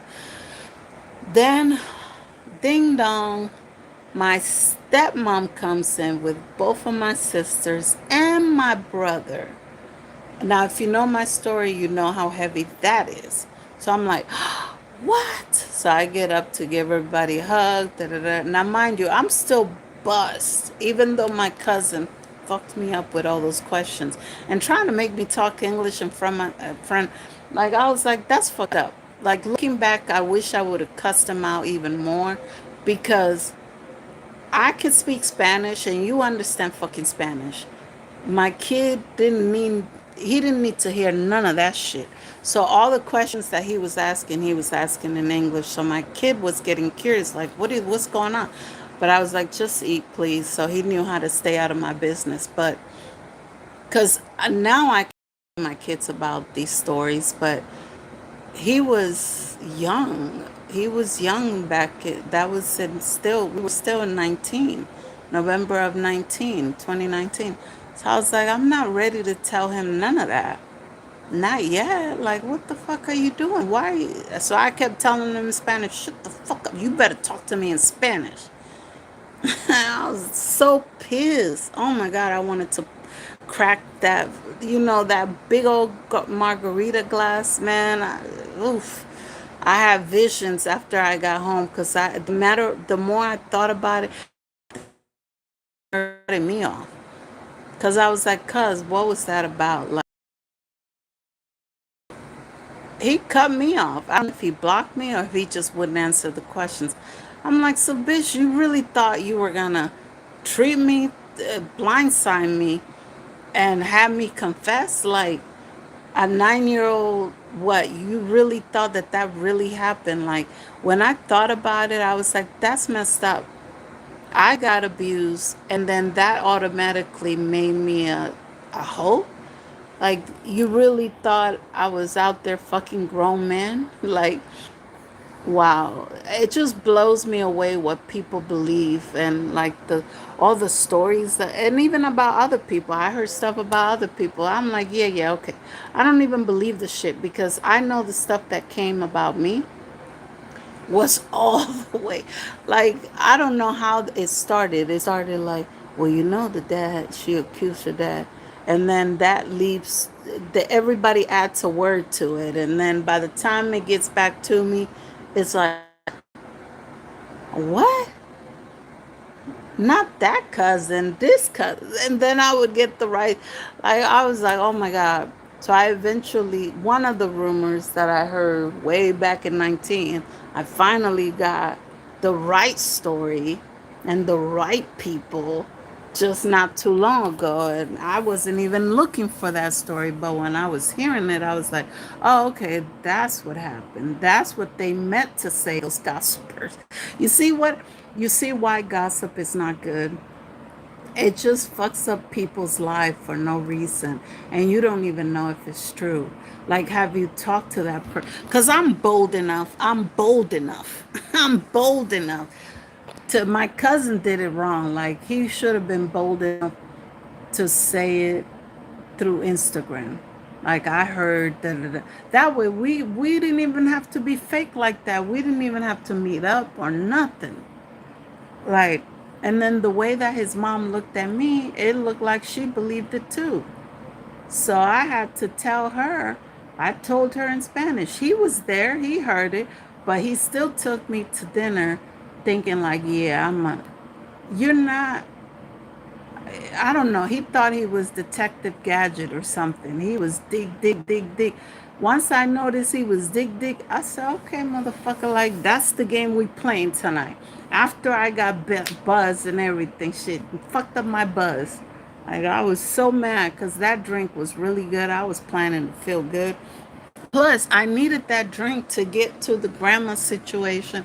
Just in case something happened, I had to think about, like, okay, if this shit happens, if this happens, what can I do? What should I do? Da, da, da. Like, I was already in my head about a lot of other stuff, and here he come bothering my strategy planning stage. Like, what? I realized, oh, okay, so he never really went to build a relationship with me as far as cousins. Like, he was just thinking, like, let me see. You weren't good enough, Manuel. Like, you weren't good. I Once I caught you, I was like, okay. And what did I do? If you ever tell the story, tell it right because I'll come and tell it for you. Like, I told you to shut the fuck up and stop talking in English. If I told you what happened and you kept asking, like, the story wasn't gonna change because the truth don't change. It might change, like, I'm gonna say the instead of, it's not gonna change. He went to the bathroom. He told me phlegm was in the toilet. He fucking told me. But he wanna feel like, oh, okay, well, love you, cuz bye. And he didn't even walk me because I guess he's so scared or doesn't like my aunt so much that his punk ass didn't even do the gentleman thing, which walked me to my aunt's building. Like, if I was the man in the cousin situation, I would have been like, let me make sure you and your kid get there all right. At least across the street, like, just a punk ass, I swear. People are so punkish. It don't matter if it's a girl or a man. Like, I'm like, damn, I'm starting to see I got more balls than 90% of the people I meet. I swear. Because I'm like when this bitch was getting hit, every 2 nights talking about, help me, help me. I go up there, the other side flipped, and I was seeing red. Bam, bam, bam.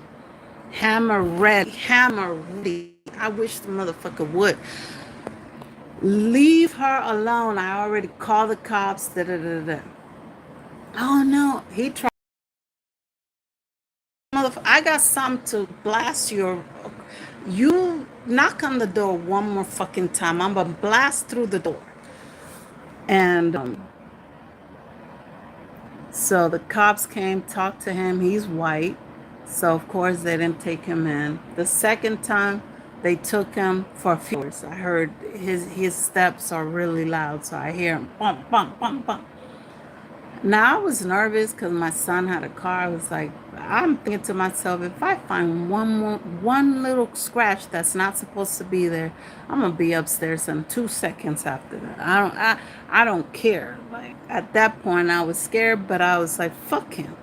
He's a bitch ass too, hitting a woman like that. Like he was slamming her to boom, boom, boom, and then he was started my little one's room, and then when he got to the kitchen, that's when I heard him, and then sometime it would end up like the living room, and I was like, what the I at first the first time, like maybe for 20 minutes, I thought they were wrestling, like making crazy love or something, like just wrestling or playing video games. And I don't know, like I'm like, what game are they playing? Freaky Leaks.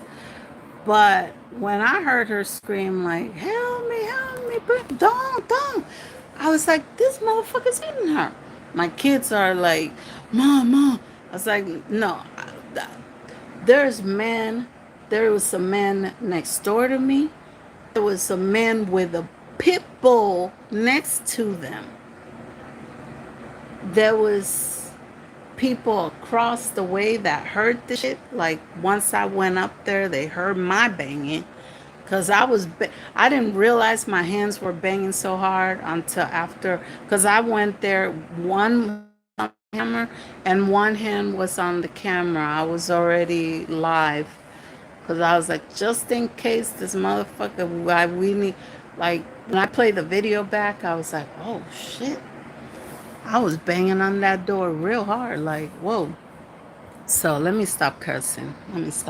But um yeah, I think after the second time he started to be scared of me, and like, and then he already did this to a girl before this girl. So that's why I was like, I knew, and that's the one that I thought they were playing the game, because after I hear the help me and all that, and the certain way that he slams them, like it's loud.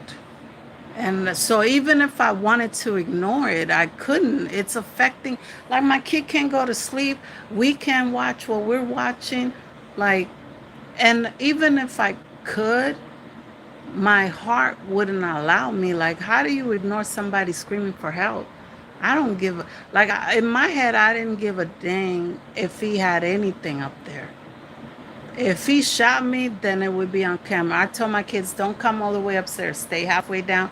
You stay by the door, and the cops are already coming. You know, I have one of them calling the cops already.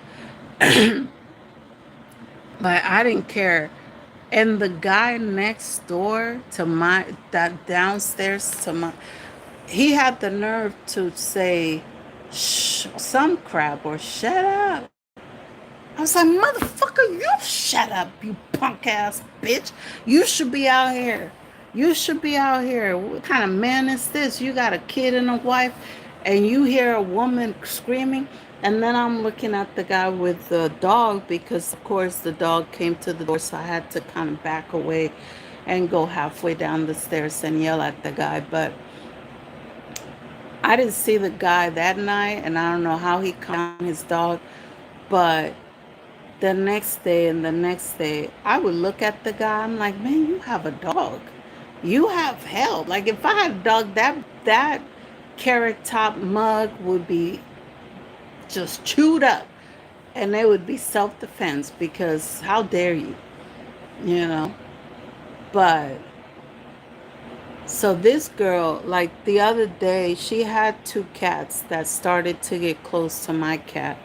When my cat would go out, the cats would come down, and I didn't know it was two cats. They looked the same, but they both, I guess they're both was trying to get curious about my baby girl, and she was curious too. She wanted to be friends.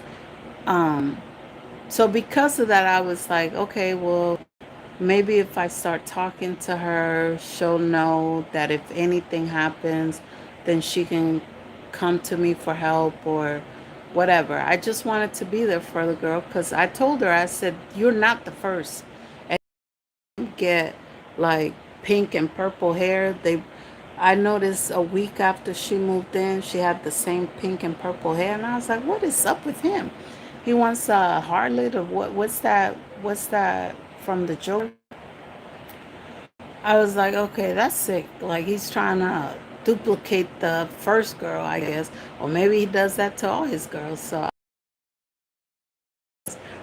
but so I didn't know when I first saw her that she wasn't the original girl that I helped the first time.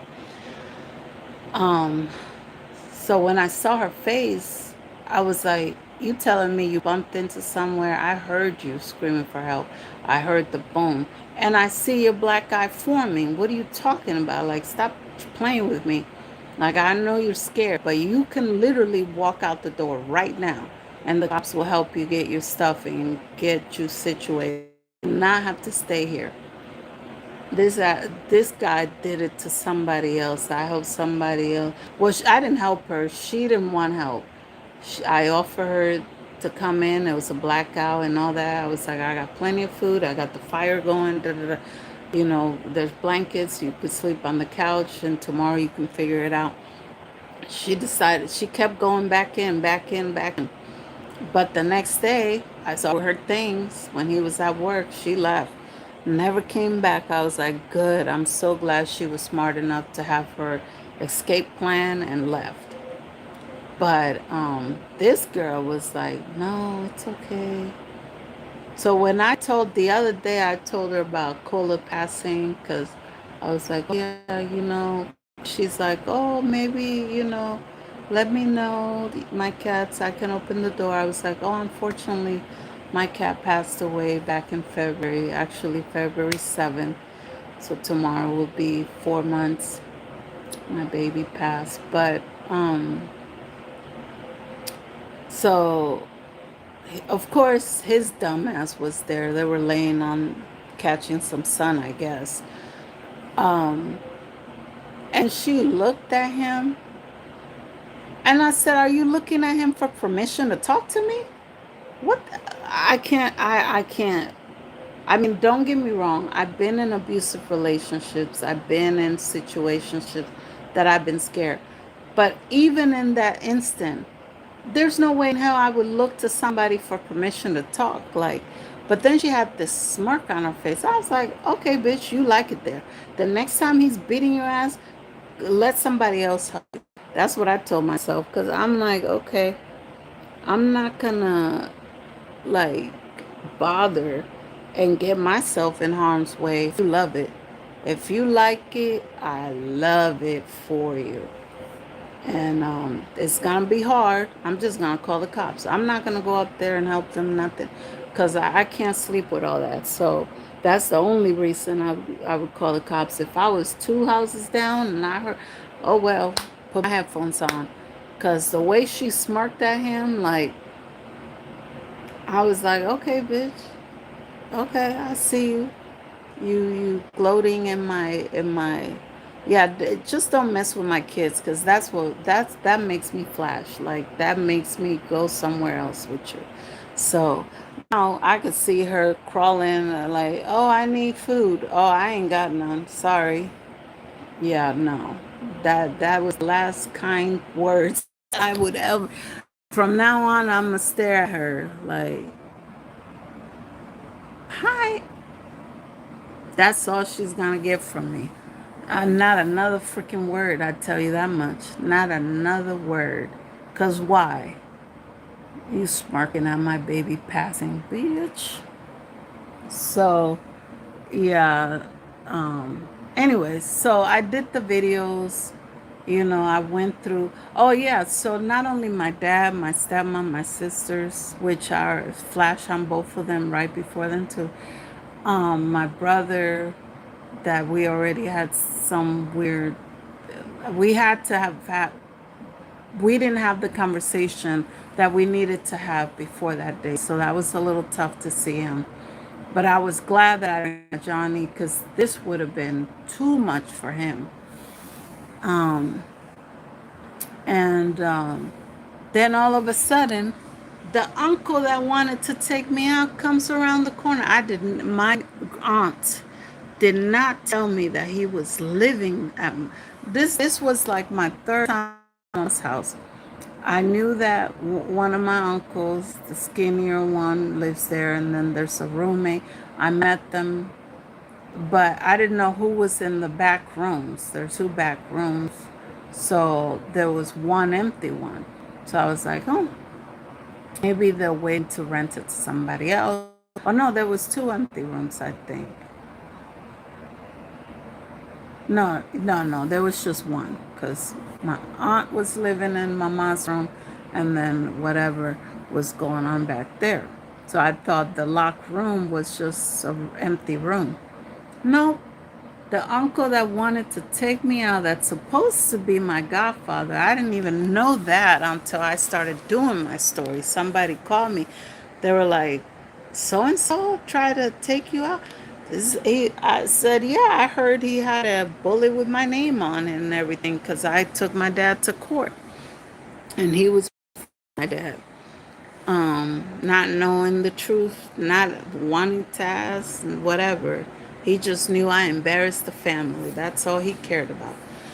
So how dare you speak up for yourself and try to take care of yourself or get away from a situation that's harmful to you? I don't want to hear that. You embarrass the family? Oh yeah. And but like I said, he never acted like a godfather. He never told me he was my godfather. Then I find out that my godmom is the lady that set up my mom like a cheater. So my stepmom, her best friend, could get the papers and get to New York and be the wife. And I guess I'm learning this week that that's a destiny swap. I'm like, wow, I'm learning so much. Like the last 2, 3 weeks, I've been just on it and just learning, and it's keeping my mind busy. I'm growing, and it's encouraging. Like I've been watching a lot of cat videos, a lot of just trying to think about the good times with my baby Cola and trying to heal from my surgery. I don't know if you guys, I know that it's really, really dark today. So I think I'm gonna, the surgical tape is kind of see through, but it'll make it look less, I don't know. It's not gonna be less obvious, but it's gonna be a little lighter. So, because this is a lot for church. I look like somebody tried to slash me. So, yeah, all that happened. And after I came home, something happened. Like, I feel like the final chapter is done. And I thought about it. I'm going to start writing my book then. I feel ready. I feel ready to tell my story. And thanks, Manuel, because you triggered it. I got so pissed about what people were talking about and what were saying and the lies being spread that Manuel, everybody that's pissed at me for telling everybody's business and my story, you can go attack Manuel. He triggered it. Because I was like, how dare you? You didn't even ask me. Like, it would be something like, oh, Joe, I heard this. Like, that would be messed up because that's my dad. I'm really hurt. Like, if he would have came correct, I would understand that and I would be more like compassionate towards it because I'm like, I would have more compassion towards it because I'm like, okay, I understand how you would think, because a lot of people were telling you that. So maybe that's why it was easy to believe. But if you knew how innocent I really was at 9 years old and how much other crap I was going through, getting beat, getting this, being kneeled down on some cheese shredder. Like I was going through a lot, getting beat with wet jeans and all that. Like man, I was going through a lot. I was going through stuff that slaves probably went through and more. So um I didn't have time to see if everybody believed. Well, actually, I didn't even know until I heard the gossip years later that that's why. He told me, he's like, I just coughed and I left flame.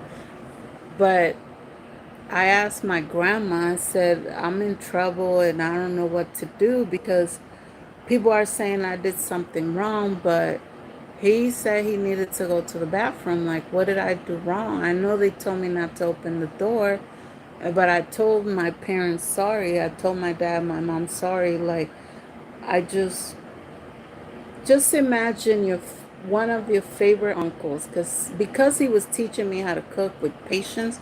My stepmom was so brutal with it. Like if I miss freaking raisins in something that called for raisins, or she would be like, "You need to take the whole pot. Forget it. You messed up the." Like she was horrible. Think about all the stepmoms and freaking and put it together. That was my stepmom. And the life that she envisioned. She took it out on me with all the hate, all the stuff that she had towards she took it out on me. And a kid not knowing better, I thought it was normal. One day I snapped on her like, you keep calling the son of a bee, you are the bee. I'm your daughter, so I'm the son of a, I'm your bee. And that's when she is, I'm not your effing mom. Da, da, da. So then it clicked to me a few days later after telling me who my mom was, what their name. I was like, so that's why you don't love me, because I'm not your daughter, so you don't love me. So why did you marry my dad? And then I got that together after I went into foster care. It's like, well, that's the dream. A lot of girls be trying to set up people with their cousins and this and that. Oh yeah, she's in the DR. Let's go, or the Puerto Rico, not Puerto Rico, but anywhere that you have to get a passport and paper. Oh yeah, and they set them up. The girl supposedly is a virgin. She could be effing the whole neighborhood in the butt, but she's a virgin for that, for the mark. So they find a mark and they do that all the time. Now some people marry people for real, and that you hear those stories too, but most of the time it's mark. Like people want to get out and build this dream that they see on TV. And because my dad wasn't giving her the dream fast enough or the way she envisioned, she just complained, bitch and moan, bitch and moan. She was a miserable, just depressed, sad. Now I find out that she was dealing with thyroid issues since she was 18. So I was like, okay, if I knew that, well, back then there was no computers, and I don't know how I would have researched that. Maybe I would have asked my school counselors, what is thyroids? What is that? What's hormones? Like maybe, because I am a detective. I think I was born one. Uh, and when I knew I couldn't ask questions, I would get my questions by just watching. Like a lot of the questions that I had in my head, I knew I wasn't allowed to ask, because that's the thing when you grow up in a family like that, is like, oh, you have to stay in the kids' plays, da, da, da, get out of grown folks' business, or you're not old enough to know that. So they push you away. They never answer a fucking question. And it's so frustrating. So, um, yeah, so I was like, okay. But I just found that out a few years ago that she was dealing with thyroid ever since. That's why it was so hard for her to get pregnant with the first pregnancy. It took her like I was 10 when she had my sister, so it took her that long. She had me when she took me in when I was 18 months, so I'm sure they were trying as soon as they got married. So that made her sad too. And but I'm like, okay, I'm thinking to myself when I saw her pregnant, I'm like, maybe she'll be lighter, maybe she'll be happier now that she has her baby. But no, she just found new complain about, then had another one, new things to complain about, then had another. The boy, it's like, now don't get me wrong, my dad was doing her dirty. He was beating her, he was cheating on what he was doing with me, and she didn't know. Like, he was doing a lot, a lot. So they're both kind of like they need help. They need therapy. They need to find happiness and self-love. My dad especially, well, they both do. They need to learn how to love themselves, and they need to learn how to like, my dad needs to stop calling everybody an enemy because that's stupid. Like, he calls me an it's like, okay. But and my stepmom, I believe she needs to learn self-love. She's still at 60 something. She still doesn't love herself. So until she learn how to love herself and stop gossiping, she's gonna be unhappy and she's gonna be depressed. Now, don't get me wrong, I'm depressed half of the time. Like, I'm off and on in depression mode. Sometimes I don't even know I'm depressed. I'm just like, then I'm like, oh, I haven't done anything for myself. I haven't been singing. I haven't been dancing. I haven't been doing like all the stuff that makes me happy.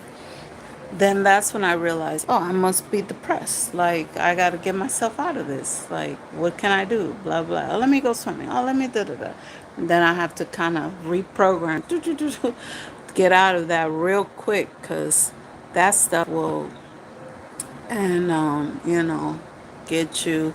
Get you in a chokehold. Like, that's one of the worst things to deal with because depression leads to other things, you know. So, anyways, I got 2 hours. Okay, guys. I don't know if anybody's here. I see zero on the thing, but I'm sure people will watch when they get up. So, anyways, subscribe, share if you care, like, comment, all that good stuff in the chat for keeping it live. I love it. I'm starting to see a lot more love in the comments. Recognize names, but I really have. Let me see. Anybody else that I missed? Dan, Danny Hints. Yeah, I'm sorry that I missed it earlier. Um, Anto. I'm just gonna say the little ones that I know because I'm all that. So, anyways, I said hi to everybody, I think. But yeah, do all that stuff. Subscribe, like, share if you care, and comment. Let me know. I know it would be hard to share if you do any of that stuff. And what did you do to heal? What did you do to help yourself or whatever? But yeah, that's how the videos got started. Manuel, my cousin Manuel, made me mad enough about the gossip and the wrong story going around about me that I was like, it's time. It's time. I was 10 or 11. At that time, I just turned, no, yeah, I just turned 40. So I was like, it's time. And it took me almost until Christmas. I was so scared and I was trying to find the right place. I was like, I don't want to be there. I don't want to, I need to have a setup. I thought I had to do so much. Then one night I was like, I'm just going to put my wig on, get my makeup on, put a little dress, put a little music, drink it a little bit to get the courage, and I'm just gonna go. I'm just gonna start. And let me tell you something. The first video was like an hour and a half, I think, 2 hours. I was like this. For 2 days, I was like, oh my God, oh my God, oh my, what did I do? What did I do? What did I do? Oh my God, did I do the right thing? Did I say? But the first 5 videos, I think, were pretty fun. And even people that I didn't expect to watch me were like, oh wow, I like how you doing. And you posting pictures. How do you get the pictures of the right? I said, well, I remember the different neighborhoods and type of houses that neighborhood had. So I just Google and I try to pick something that looked like what I remember. It's not that hard to do the. So once I learned how to do that, I started doing that on all the to go with the theme of what I was trying to focus on for. But before I did that, I talked to somebody that actually wrote a few books. And I was like, okay, what's the first step? They're like, well, how many chapters, how many titles you want in the chapter? I was like, I don't know about chapters, but maybe if I focus on a theme. So if I'm talking about my birthplace, about when my stepmom took me, when I met, when I went into my stepmom's family, which they never treated me like stepkid. They never. My grandma, my grandpa, I would never guess. My Tio Tony, oh my God, Tio Tony used to be crazy about me. He did not play about me, man. I know if he was around me with all going down, even if it happened, I know if I went to him and I was like, oh, Theo, like, Poppy touched me, I know he would have been like, motherfucker. Like, I know he would have defended me. I know he would believe me and all that. So, my dad better be glad I wasn't in the DR when he tried that, because I know Tony would have had the whole town coming out because Theo Tony, man, oh my God, even though he was strings, he was skinny as heck, but I feel like he would have tried his best to defend me. But yeah, so that's what I wrote about 50 or 60 titles. I'm gonna stop there, start, get it over with.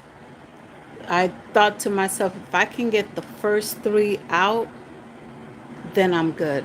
But the way I was shaking after my first one, I was like, yeah, no, I'm gonna have to, like, let me just say I'll do it on Saturday. So I posted, I said, I'm doing my next video Saturday at this time, blah, blah. So every Saturday night, I'd be like, okay, shoot, let me take a shower, let me put my wig on, let me put my makeup on, get pretty, da da da da da. Sexy lip gloss or at least lipstick, so in case somebody was staring at my lips. Or if I was crying, they could just stare at. I thought about all that, like, just to help keep the focus of my eyes. I think a few times when I knew I was gonna have a hard video, I would wear glasses, I think I wore glasses, a couple of them. Because but then it gets annoying because then you have to go under. I was like, you know what? They already see me cry. Like, they already see me cry. So but I knew it was important for me to, like, I really felt the relief after going to grandma's house, seeing all those people that could have triggered me. Oh, what happened at grandma's house? This dude that lives there, this demon, he must have had a demon in him because I didn't even acknowledge him. I already met him when I went there when nobody else was there except my uncle and my aunt. And he introduced, but that drink got in him. Something flipped, and my calmness bothered the heck out of him. I was sitting, my sisters were on either side of me, and we were just talking, da da da da. And I was just looking at my aunts dancing, like all the stuff that we used to do at grandma's house. People would be dancing. The boys, my uncles and my dad would be playing dominoes. The girls either gossiping or playing bingo, or just talking or dancing. And then the kids running around playing. I was like, oh my God, this is home. Like, that's exactly what I needed, what I wanted. And my tia, Damaris, made, like, I would never forget that. That meant so much to me. But this fool, that's not family, it was supposed to be a family thing, but he lives there, so whatever. He comes over. I'm sitting down looking up, and now he's tall. Why so quiet? Why you so quiet? What's wrong with her? What's wrong? My dad, like a clown, is sitting in the back, just grinning. Motherfucker, come get your boy. Come get your boy, because I have two bottles down here. Like, what? Oh, I was so mad. I was so mad. All I could do is to contain myself, because I was like, was this the setup? They wanted me to go crazy and go to jail? Like, I brought my kid here. I gotta go home to my other kid. Like, I wasn't gonna let them provoke me into making a scene. But I did have my hand on the bottle, and I know that if I cracked it a certain way, it was gonna hit. It was, and then I could do other things with it. But that's when, like, while I was staring, I was preparing myself just in case, because the men's weren't doing nothing. My two aunts had to come get him, because I was just like, what? Like, oh my God, if he knew what I was thinking about doing to him, he would have walked away. But I was thinking about that earlier today, because I was like, now why out of everybody else was sitting down, my cousin, my son, her man, and her, I think that was either his brother or his co-worker. I don't know. They were security, so I'm like, did they expect something to go down? Is that why she brought her man and her man's friend? Like, they needed security for this? Like, I don't know. I just like, what's the setup? In my head, I'm thinking, what's the setup? Who's gonna come at me first? I had so much anxiety. And then if my cousin would have let me enjoy my hot drink, I would have been mellow. But my cousin, she does coquito. So I think she gave me a drink, and then she gave me a bottle. I gave her some money, not enough. But I know that my aunts or said that they already paid her. But I wanted to tip her. So the bottle was already done. I done drank two extra cups that they were giving me before, or like big cups. So I was buzzed again. So here he me my butt. I was like, God damn, I can't keep buzzing. I gotta go back home tomorrow. Like a dummy. I didn't realize. For some reason, I think I was so nervous about seeing more people from my family and wondering, like, if they wanted to do something to me. Like, I was nervous about going, that I didn't think, oh, the 28th is Thanksgiving. But I just saw the price. I was like, oh, it's $100 less to go on this day than the next day or the day after. So I was like, okay, that's 4 days. That's as much as I can handle for now. And then if I know I'm safe, I'll come back. If not, then yeah, it is what it is. I just wanted one more day at grandma's house, and I wanted to feel where it happened. Those were my two goals. And if it happened to come with family that we got along now, I did bring two aunts out of it, because even though Tia Rosario saw me in Florida, whatever, she didn't really like connect with me until this trip. I think because we were able to talk one on one, and she kind of felt me a little bit, like she was telling me some of her stuff and her kid stuff, and then I was telling her some of the stuff that I went through in foster care and stuff. So I think she was like, wow, like, dang, we kind of failed you and stuff. I don't know if she said it or Tia Damari said it, like, dang, we didn't know you were gonna go through all that. If I knew, I would have took you in, but everybody was scared. Everybody was scared. Everybody was confused. And of course, they probably thought, oh, she must be, that's my brother. Like, she's lying. And, but nobody, the week that I was after the caseworkers came, nobody came to me and asked me. Nobody took me to their house and said, let's have a conversation. Help me understand. Break it down to me. Nobody. Everybody was like, it's too much. I don't want to get on his bad side. This messy is none of my business. This freaking business. I'm your niece. I'm your granddaughter. Like, what? I didn't blame my grandma though, because he was off and on steroids after this, and also that's her son. She's older. Like, I didn't blame her, and I don't blame anybody actually. But I wish somebody, one of my aunts, would to me. Let me take you out, or let me come over.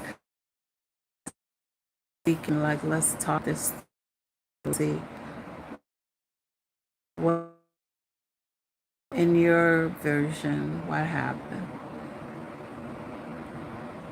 At 40 years old, that's when people heard some of the stuff that happened. Now, when I did my story, I said as many details as I felt comfortable saying. And all of it, I don't think, because it just, like, to this day, I could not see myself at 40 something looking at an 8-year-old, 9-year-old and being like, yeah, I'm going to try that. I'm going to set it up, do this and that.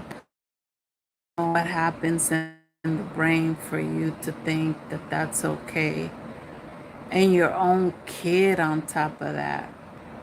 Like, I look at him and I really try to see the father, because I was a daddy's little girl before that. We used to be at parties like, yeah, well, that's so and so's daughter. Yeah, yeah, yeah. And I try to imitate his dances. That's when I learned how to imitate dances. Like, I could see somebody do something. Now these new dances, no, not these new dances. But back in the day, I used to watch somebody do something once, and then I could do it, or I could spin it and do it my own way and add this step that I learned here, this step, and they'd be like, that's why at the clubs I was so popular. Yeah, let her in for free. She entertains for free. Yeah, give her 2 drinks for free. She entertains for free. It became like that when I was going by myself, because I just, that was my therapy. So I have done different versions of therapy, at least for what I feel like it was my therapy.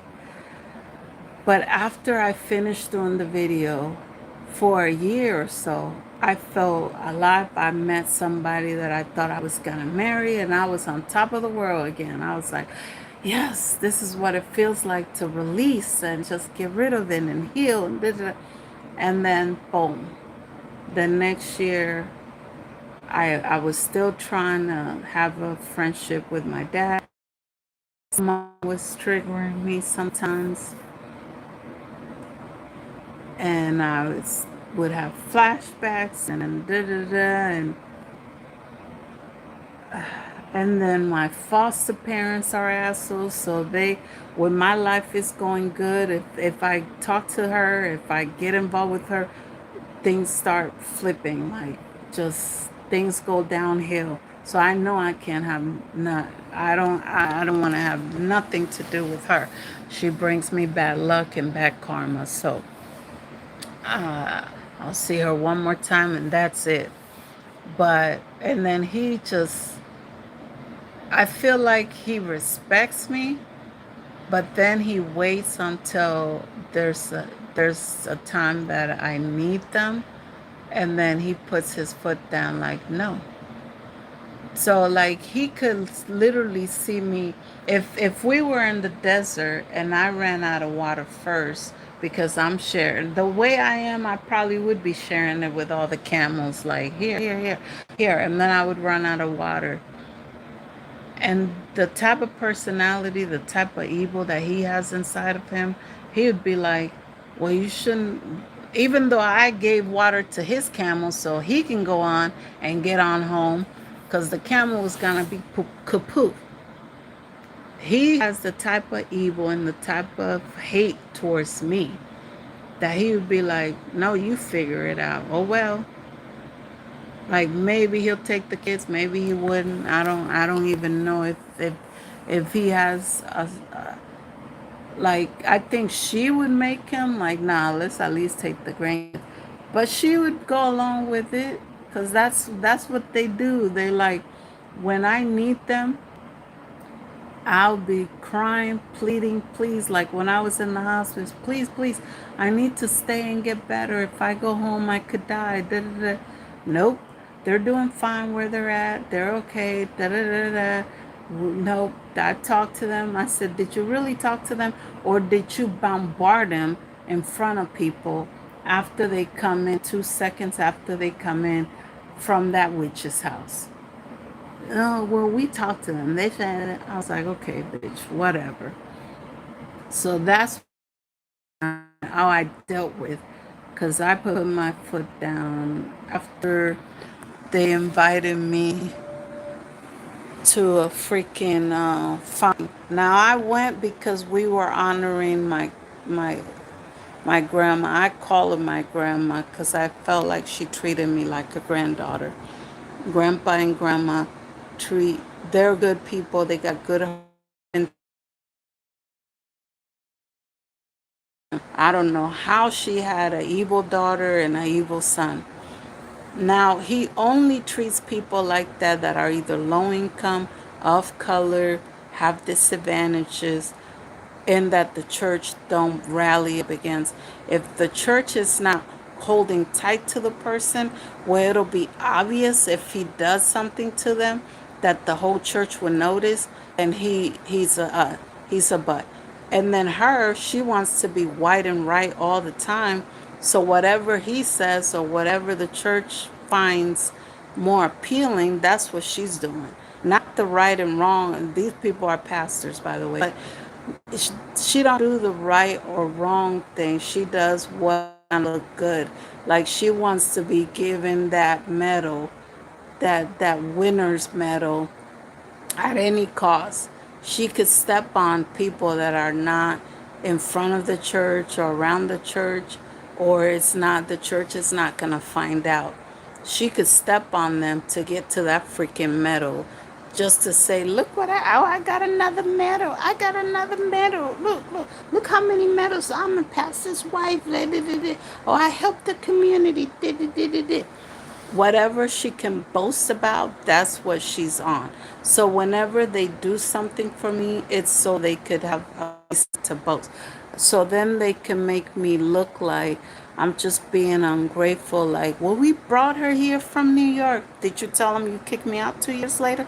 No, she moved down. I was there for the boy's birth. Did you tell him you walked out 5 minutes later when you were supposed to stay for 3 days? Did you tell him when the car was born you were at a, a picnic or a barbecue, whatever? Two, and I asked you, I begged you 2 days after I had him. I needed some meds to be picked up literally a block away. I didn't want a 2 day old baby in that pollution in Lake City. You told me you were busy. That's the type of person my foster mom is. This man done turned her into something else, because in New York she was not that. If she was this in New York, I wouldn't have came with them to Seattle. No way in hell. Like he already didn't like me. he already had some kind of disdain for me, disdain for me already before I even came to Seattle, over dinner stuff, over etiquette stuff. Like, I just got here, dude. Like, can you talk to me nicely and can you train me nicely? Like, what the hell? I don't know. I don't know what kind of. But seeing him with his kids, I'm like, he's so loose. So obviously, you learn that you can't control a human being. He wanted to be so controlling towards me, and I'm not one to control. I don't care who you are. Like, I respected my parents because I didn't know no better, and I could not talk back. But once I left that and I got a little freedom and I was able to express myself in my other foster family and was able to communicate, and to go from that to this guy, you have to like this, you have to sit like this, you have to do. It's like, dude, relax, shit. Like, it's just us, relaxed. Why? Anyways, aren't you enjoying your food? Why are you over here looking at me? So that's what started it. I swear to you, that's what started. His dislike for me was because he couldn't control me. And when he tried to use the Bible, I came right back at him with the Bible. And he couldn't say nothing because I was right. Like, what you talking about? So, and then, like, he made her change her name. I mean, mind you, the New York name was a nickname, but her own mom still calls her that. So I told him, no, I'm not calling her that white name. I don't care if that's her real name. I don't care. I met her at this name, and I'm gonna keep the name. And the fact that it bothered him, I like that. Because it's like, why are you messing with me? Like, you purposely, every time I'm at peace, like my stepmom, every time I'm at peace, here you come. You just don't want me to be able to breathe. Like, what the heck?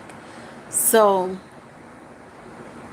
yeah, no, I'm not. And I already told the Johnny, I don't know how he's going to warn them because he doesn't want to be involved. And I don't want to be involved. But the next time I have to be around them, I don't want no freaking hugs. I don't want to pretend. I don't want you to smile at me. So you sit over there and I sit over here and we can celebrate together. We can cook together. We can talk normal talk. Don't come at me trying to be right next to me and take all my happiness away that day. Like, nah, I'm good. I'm done being the good guy. I am so done. Now, I'm not going to be disrespectful, but I need them to know if they do see my videos, this is a warning. I'm not gonna be fake no more. Like, I'm not gonna do anything to make somebody else comfortable that can see me at my lowest and not extend a hand, not have mercy, not have grace. Because guess what? No matter what they do to me, I still had grace. And I give these people from 14 to now. I'm 46. Like, they're not changing.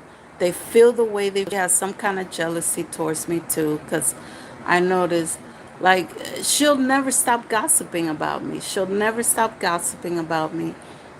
One of her minions came up to me one time. I don't even know this lady. I expected something different. Bitch, what? What did you expect? What's she been telling you?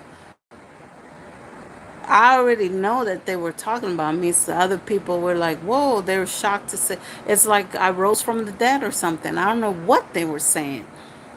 Because when they saw me, yeah, I was bad when they saw me, but that's how long they go without checking on me, without even asking the kids. Because once I stopped going to family things, I did let the kids go for holidays and whatever else they want to invite them to, because the kids have nothing to do with what we have going on.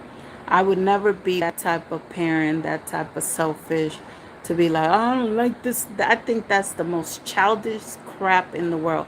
Just because you don't like some, if your kids are safe and their love somehow. Now they don't love him as grandparents should love him, and I know I'm gonna see the difference when my brother's kids get older and the other sisters and brother have kids. I'm gonna see the difference, and it's gonna hurt if I hear about it. Well, luckily I'm not gonna know about it because I'm gonna be far away from these houses. As soon as I can, I'm getting up out of here. But I hear about it, and it's gonna hurt. I know that they're gonna do stuff that they didn't do for my kids. I know that they're gonna treat them better. I know that they're gonna have college funds and this and that and all that stuff that I didn't expect it because I knew it wasn't gonna happen. Um, she treated the foster care kids that she had for 3 years better than her own grandkids, my kids, that she was there literally seeing them coming out. I thought that maybe if I had her in the operation room seeing the kids, that's as close as I could let her be besides being blood. I'm like, if that'll make you feel like a grandma, I don't know what will. You helped me when I was at church. Oh, my kid, my kid. But ask me how many times. Like oldest, yes, they used to take him for the weekend. Da, da, da.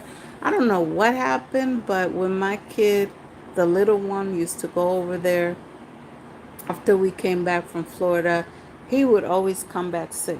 So I would have a weekend break, but then I would have to take care of him for 3 or 4 days, get him better again. I'm like, what the hell are you doing to my kid? Like, are you poisoning him? Because you, like, I didn't understand what, for a long time that happened. No, for a long time. I think I stopped letting him go for a few. So I think that that kind of, maybe that's why they're not as connected to the little one as they are with the oldest.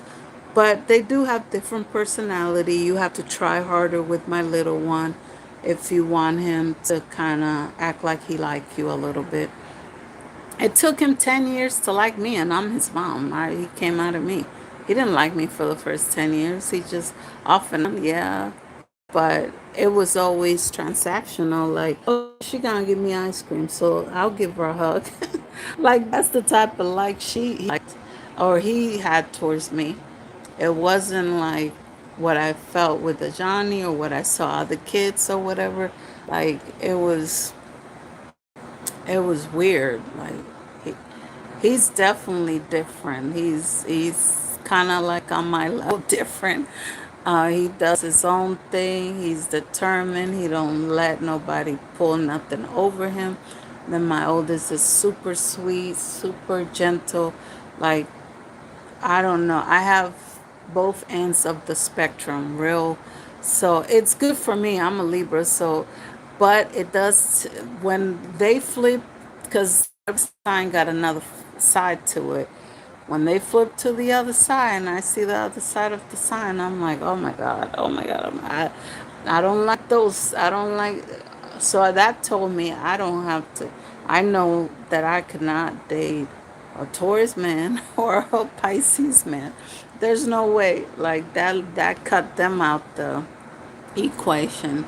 So thank God I don't think I ever. I had. I had Pisces friends, and my best friend in high school, she was a Taurus. So that's different. Like I could be around them, they're fun, and especially girls at that age, I could deal with any sign at that age. Now I don't know if I could do the now because our personalities are different now. I think I don't know. I haven't had any friends my age in a long time, so-called friends my age, but they're all older and wiser. They don't want nothing from me. They don't want to take. They don't want to compete. They don't want to get jealous. Like people my age seem to be on that type of time. Man, I ain't got time. I ain't got the energy. I ain't got time to be bothered. So I just once I see it, I peep it. I address it because I don't have no problem coming up to nobody and saying, "Hey, I noticed this. Is this right? Is this true? I notice the games. If I notice the jealousy, I just be like, okay, you keep yourself over there, and I'm gonna be over here outdoing me. So that has happened a lot. And I don't understand it. I feel like, I mean, people be having more than me. I feel like they're pretty sometimes. Well, the last female that's jealous of me, I'm like, I'm looking, I'm like, she's not even pretty. But and so I'm like, maybe I see why she's jealous. But the other ones, I'm like, no, I was really trying to be friends with or whatever. And of course, these are females around me. And I was like, where did it come from? Where it's just a sneak attack, just jealous for no damn reason. Like, okay. So it's just a weird thing. But I have no problem just letting go because my peace is important. My health is important. My kids need me. And by all means, I gotta do what I gotta do to be here for my kids and to see my future. Like after 2019, I do have moments that I get sad or whatever, but I'm not gonna have those type of thoughts anymore. Like I'm not. And if I feel like anybody's affecting that to that point, like with my ex, I started feeling shaky. I developed asthma. I had two panic attacks, and he felt nothing. I was like, when I snapped out of it, I thought about it. I was like, dang. I I was shocked because I didn't expect him to be that way. Like I've dealt with people like that before, and I knew that they could be like that, so I wasn't shocked when they did it, and I knew how to, and I knew how to deflect it.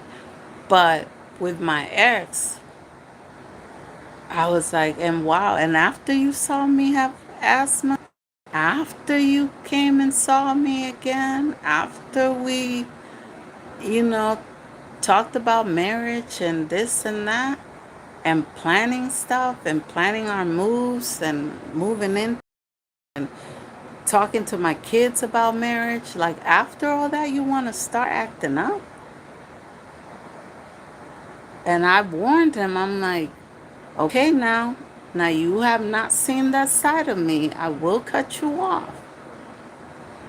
Yeah, yeah, yeah. I felt like his attitude was like, yeah, yeah, yeah, whatever.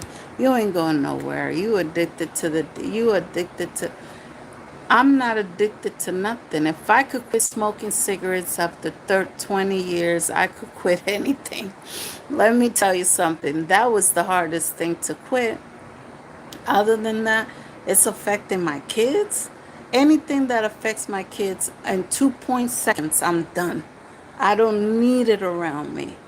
But with my ex, because I thought he was somebody else, and who I met, I thought that that was his real personality. I thought that he had a good family. I thought that I was gonna be part of this big thing, and something new. I had hope again. So I was like, okay, he's just tripping. He was single for a while. He needs to deprogram. He needs to kind of scale it down, kind of work on it. He worked on it a little bit. Then he got full of himself. Then he thought two girls were fighting over him. I was like, oh, you think we're fighting over you? Like, I don't know what I'm not fighting over you. I'm just trying to tell you common sense.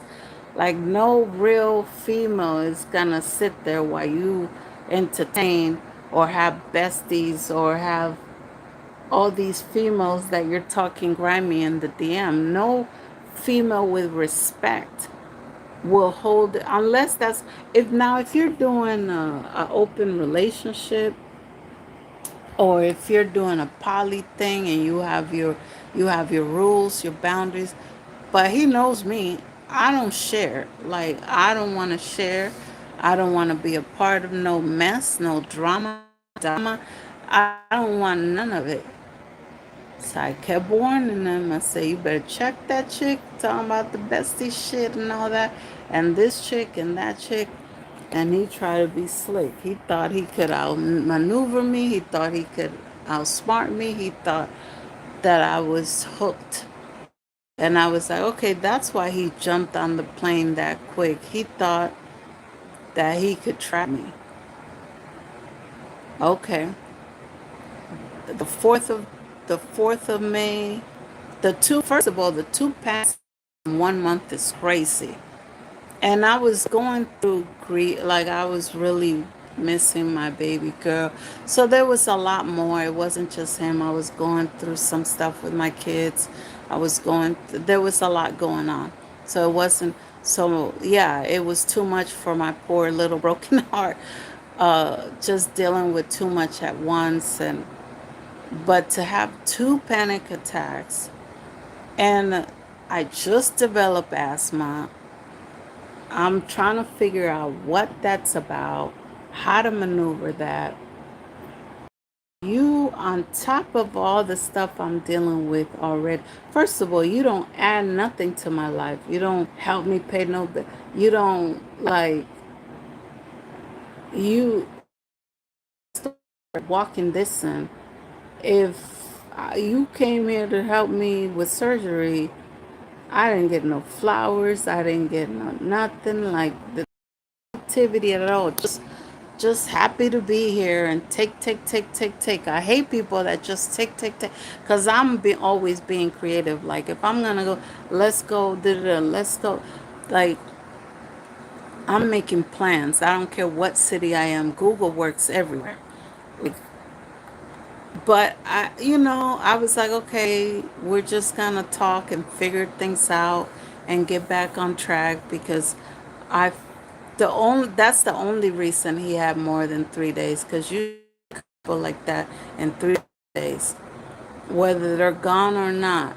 If you keep this bullshit up, if I see all these chicks and disrespect, I don't care how much I love you. You gone. Like I changed my number, changed my address.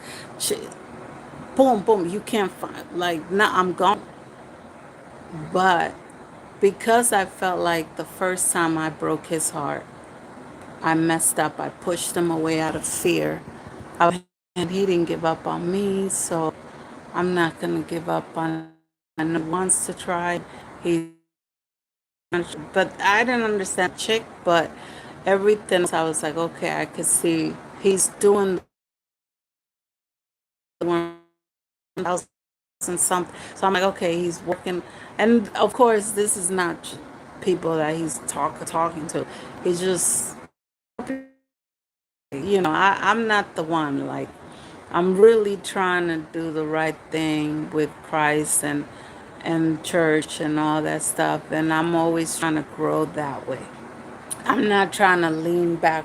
Like I'll dip down. Like I'll go out and have a little drink here and there, but I'm trying to heal my body. Like I'm on another level. So and like oof, that means that's how many females you slept in the year and a half that we were gone. Like he had some when we broke up, but yeah, so I'm like, I know what those are, but he pretended like, no, there's no fees. Like, okay, whatever. I didn't even want to think about it because, like, again, I felt bad. I pushed him away, so I'm like, okay, if we're trying again, then as long as he's showing progress and we're working it out, we were talking about our problems together. We were doing a app that was helping us. We were looking for counseling and all that stuff. So we were doing the steps to that builds. We were talking about marriage, planning colors, and everything. But I was like, now I'm not gonna be okay with this chick like calling you bestie, and so I might have to pull back a little bit because we can't talk about marriage until you get that straight. Check her, delete her, block her, or else. Nah, that's a friend, family. They all call me bestie. They heal from you, blah, blah, blah. She's my friend. That's it. But then he slipped one day because we were talking about something. And he said he wouldn't be into her because her boobs are fake. And I was like, how the fuck you know? How you know how her boobs feel? He's like, well, you could tell. She wears tight stuff. You could tell. And I'm like, well, you must be looking mighty hard, though. But he's like, hell no. Like, he made a face and everything. So to find out all the stuff now that I know, I'm like, okay, that was on me because of my guilt and me extending grace and choosing to put on the glasses and not see the whole picture. And even when I saw it, I would be like, no, no, no. I want to believe him. I trust him. I know he's gonna do it. I know how much he loves me, and I know that we the way he lights up when we talk about marriage and all that. I talked to his sisters. I met his niece. We FaceTime, and so I'm like, okay. I met with his god brother and his wife, and we FaceTime, and everybody's excited. They're like, yeah, you got him smiling like this. Yeah, you guys better work it out. He looks so happy. Blah blah blah. We never see him this happy, without you and da da da. So I'm believing it because I'm like, there's no way that he would embarrass himself posting, talking about when he got back, oh, this is going to be my fiance, blah, blah, blah. The church was on it. Oh, da, da, da, da, da. So I was like, okay, I guess he is serious. So I'm going to give it a real try. So I kept doing that but then it got to the point I just had the relationship thing on Facebook, and I kept his pictures in my Instagram feed because of embarrassment. I was like, damn. But a week later, I knew this might not work out. This is going to be so embarrassing. This is our second time that we're gonna be publicly, well, he was gonna be publicly embarrassed. I was gonna be more home based embarrassed because I told my people, the couple of people that I told here, and of course my kids. I don't let people play in out games with my kids. I wouldn't have let him come if I knew what I know now, because little one got attached and I didn't even know when it happened because he doesn't talk about that stuff. But he got attached. So he was hurt when I had to tell him, like, hey, it's not going to work. And that was another reason that I held down for as long as I did, because I felt like to look at me. I know they'll never look at me like I'm dumb or like, but I was so disappointed for letting him come back into our lives and thinking like a week later, 2 weeks later, I would have to tell him, Mom, I know he just asked you guys if it's okay if he marries your mama, but it didn't work out. So I was so depressed after that when I knew he was trying to do what he wanted to do and he wanted me to be patient. He wanted me to give him time. Time for what? To kick out the bitch out of the house? Because the furniture that you have in your second bedroom doesn't look like regular furniture. It looks like a chick furniture. Plus that picture that I see when we FaceTime with the colorful words. There's no way he would buy that for himself. I knew that that was a chick that gave it to him. And if it was a sister, he would have been like, oh, my sister so-and-so gave me this. So there was stuff that I was purposely not bringing up because I didn't want to fight. I was so tired of fighting. But we ended up fighting over other stuff too. Or anyways. So, and then he just doesn't, he didn't, I'm thinking, I'm giving him so much grace, so much understanding. And then he got working extra than just picking up the phone or just talking to somebody and telling them your future plans with them is not enough.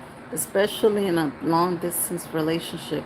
Like you gotta be creative. You gotta feel that romance, especially the second time around. You trying to make up for lost time. I'm trying to make up for lost time. We know now that okay, if I talked to a couple of people, he talked to I'm sure more than talked to, but he said he said he didn't. But I know. I was like, yeah, you fucked a few. Okay, but whatever. I don't even want to, if we're starting over, we're starting from the day Valentine's when you asked me to be your girl from then on. So whatever you did before then, we were just friends or we didn't even know each other anymore. So, okay, yeah, I think from that day on, yeah, it was just you. Da, da, da. But yeah, I just kept feeling like there's more going on. I kept finding him out. I kept cornering him with evidence. And then he got to the point that he's like, stop sending me screenshots because what is it? I was like, well, you always ask for evidence. Don't you say that, because Virgos keep receipts. So I'm like, I don't keep them, but I get them and it's easy to get again. So, like, I'm just showing you what you say you do or you say you need. So, I thought that that's what you needed to know that I'm not.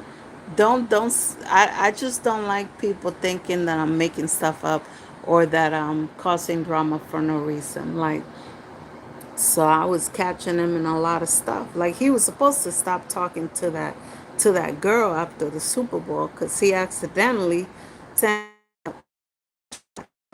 with him, her, and me. I was like, what are you doing talking to this big at 1 o'clock in the morning or whatever time it was over there when the Super Bowl was. No, it was meant for you. I was like, no, no, no. There's no way you're gonna send me a post about looking at some chick's ass shaking the Super Bowl girls dancing. Like, ooh, Spanish girls make you want to learn Spanish. There's no way you're going to send that to your girl. Come on now. You were sending it to her, and God made you slip so you could get caught up. Or maybe it was her in the car. I don't know. Maybe she did it on purpose. I don't know. I don't know. The way the stories is unraveling, everything could be true at this point, and I'm sure I'll find out the rest if I want to. But like I said, I think after I know I said at the beginning I wasn't going to do that, and I did. But after today, I'm not. If I feel myself going there, I'm going to say cut, and I'm going to have to get back to topic that I was talking about. But yeah, it's too bad because I really saw like like those fake marriages that you see on TV. That's what I thought we were gonna have, but ours was gonna be real. He wanted to feel like he said it too. He said it while he was here. He's like, I've never had two girls fight. Your self-esteem think that two girls are fighting over you. No, she's fighting because she feels like I could tell by her eyes like she has the same vibe, the same aura as my stepmom. And I know the type of personality that she could have. She likes to argue, she likes to drink, she likes to bitch, she likes to win by all means necessary. So it was about winning. It wasn't even about you. She used you to get to and I told him that a couple of times before I came to this realization. I told him, I said, she knows she got under my skin with the first post. So now she often just randomly will just try to provoke. And me, like a dummy, I fell for it because I wasn't thinking clear and I was still like, my baby. I know some people don't think cats are family, and I used to be like, family. I mean, I know you love him and all that, but I've never, and I know this is going to sound pathetic, but I never had anybody, not even my kids, Anybody or anything love me unconditional. And my baby girl loved me unconditionally. Whether I looked like I was pretty that day, whether I looked like crap, whether I felt good, whether I felt not, she came and cuddled me up, gave me love, encouraged me, healed me with her purrs. When I did some research about the purrs, I was like, wow, that's why when I don't feel good, she lay. I mean, she used to sleep with me all the time, but then when we moved to the new place, she kind of picked my oldest son over me. And I understand he's calm energy and all that. So, but when I was not feeling good or sad, I could bet Cola was going to be right there that night. And until I felt better, if it was 5 nights in a row, she'd be. The only thing it got annoying, once she got her little confidence up, she did not like me to move. So even this, what I just did, she would be like, are you, like, she would be like, are you done? Like, are you going to stop moving so I can rest? So that was the hard part. Once she got her little confidence and she developed her little personality, she did not want me to move at all. But when I saw her laying with my son, she would be laying with him, and he would be like flipping over. She wouldn't flinch, nothing. I mean, his bed is less bouncy, so maybe that's why. Mine is very soft and very bouncy. So, yeah, I even got a cushion to help with the impact. Like, I was like, let me get one of these, you know, cushion, so that way if she's laying towards the my feet or whatever, then she won't feel the no, she felt it. Every time I even moved just a half of inch, she would look back at me wherever she was. I was like, dang, Cola. So that means there was literally nights that I would be like this for 2 hours. And then like, okay, let me just uh, get the remote without moving too much. Oh, I'm moving my leg. Oh no. Okay, I guess I'm watching whatever's on because I didn't want to disturb her. But especially if she was snuggled up under me, she would get like, she would want me to put my arm down, so she would put her head over my arm like that. And then if she did that, oh, I was stuck. Forget about going to the bathroom, forget about everything. I was stuck until I couldn't take it no more. I had to change the channel, or my arms cramped up. But she was the first. I used to cat sit, dog sit, and all that, but that's different. Those aren't your animals. So it's not a bond like that. So it hit me hard because I only had her for 3 years. I really expected to have her for like 10, 15 years or something like that. But the sad part was that people would get her, find out she had asthma, and give her away. And she went through that for the first 3 years of her life. That's what it was. And then we got her when she was 3. And when we moved, she was so nervous. She thought we were getting rid of her. I was like, nope, that's it. You're going to be mine for the rest. I was saying the rest of my life because who knows who had the shorter time. But I definitely did not. Like, she got sick on the 4th. I took her in to she got sick on the 3rd. That, like, I still say the day before the sun goes up. So I'd be like, okay, it's 3 o'clock at night. 3 o'clock on the 3rd, but it's actually the 4th. But yeah, it was somewhere in the wee hours, like they call it. And yeah, I called because it's supposed to be an emergency hospital. So I called the owner of the vet picked up, and I was like, my baby is sick. I don't know what to do. Happy, you know, do you think she'll make it until 8 o'clock, 9 o'clock? It's like, I think so. So I took her in. He wasn't there. I wish he was there that day because I have a feeling if he was there that day, she would still be here. I think it was negligent with the front desk person and the stupid whacked out doctor. The doctor that was there, his eyes were like this. And I looked at the picture, the website. His eyes looked normal in that picture. So obviously he was hyped up on speed or coke or something that day. So that wasn't a good combo. The odds were not in our favors that day with my poor baby. But I am grateful that I was able to be the mom that she's gonna remember the most. That I did do the work to get her asthma medicine. By the way, if you need pet, I mean I hear that they also have uh, people's medicine too for cheap. But CanadaPharmacy.org or .com, the website makes it look weird. Like it makes it look like it's a fake website.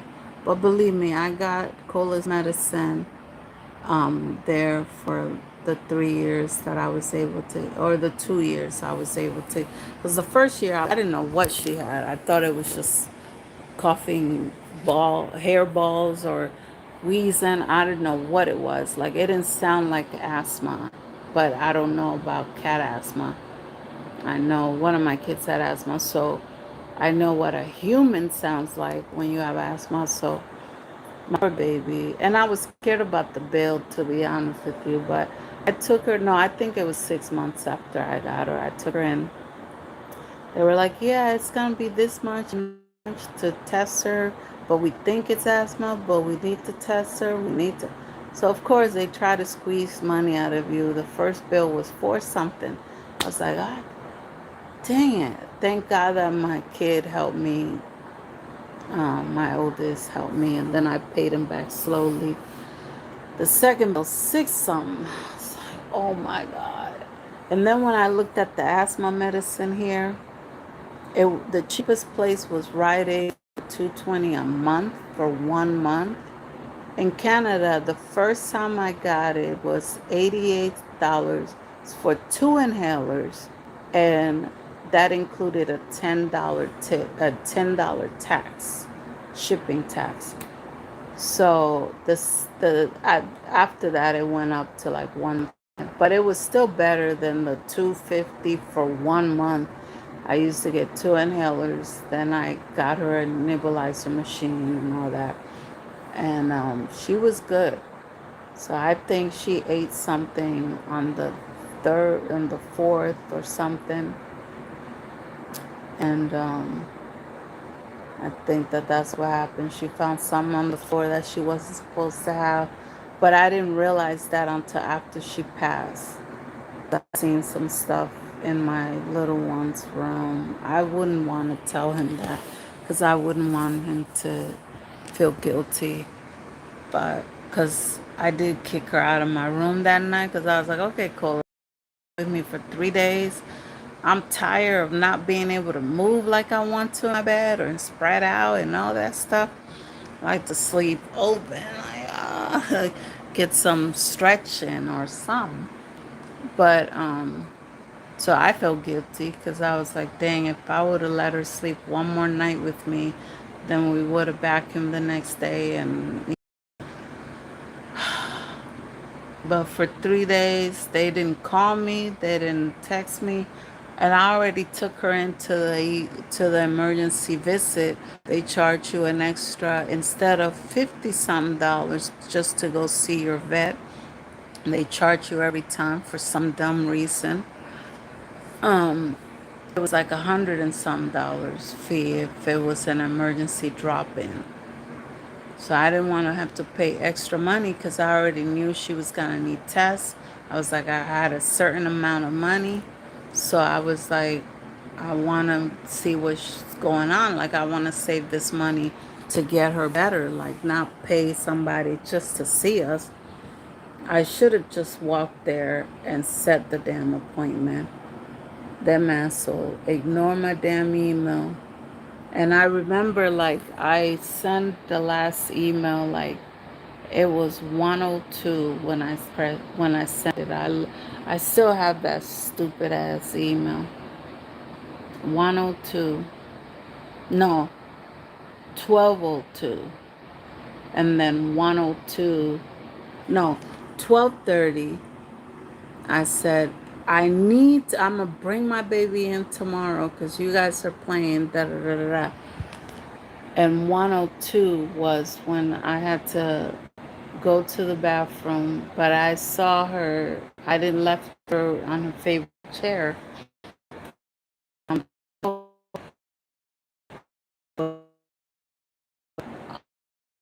So I guess she fell over and she, and I was like, Cola, and I expected her to kind of like try to unhook it.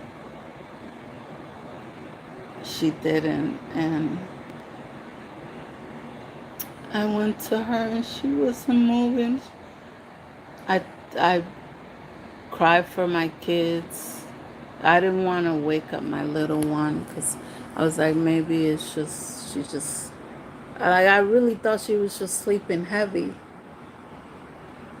and try shaking her a little bit. Try opening her eyes.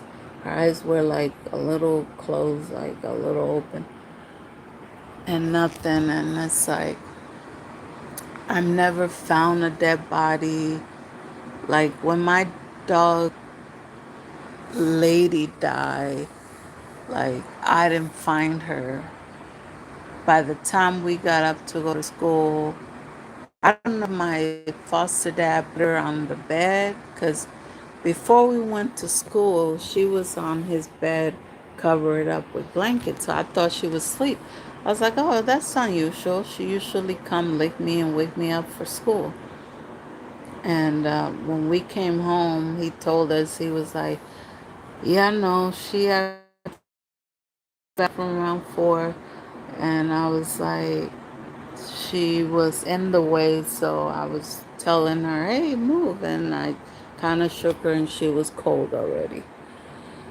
But she was 15, my little cute Doberman. She was a black Doberman. She had a little brown hair by her nose, but she and strong too. But she was a sweetheart with us, and I was there through. By that time, I was there 2 years, a year and a half or 2 years. So I was really attached to her. But man, when I lost Cola, like you might as well have told me that one of my kids died, like, because she was my baby girl. And to have something love you or show you that much appreciation and want the best, I could tell she learned when I was sick, and she would purr even louder. And after I found out what that meant, I was like, wow, she would stress her body out to heal me. No human in life has ever.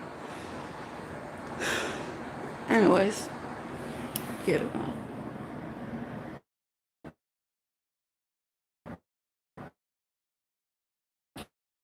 Oh gosh.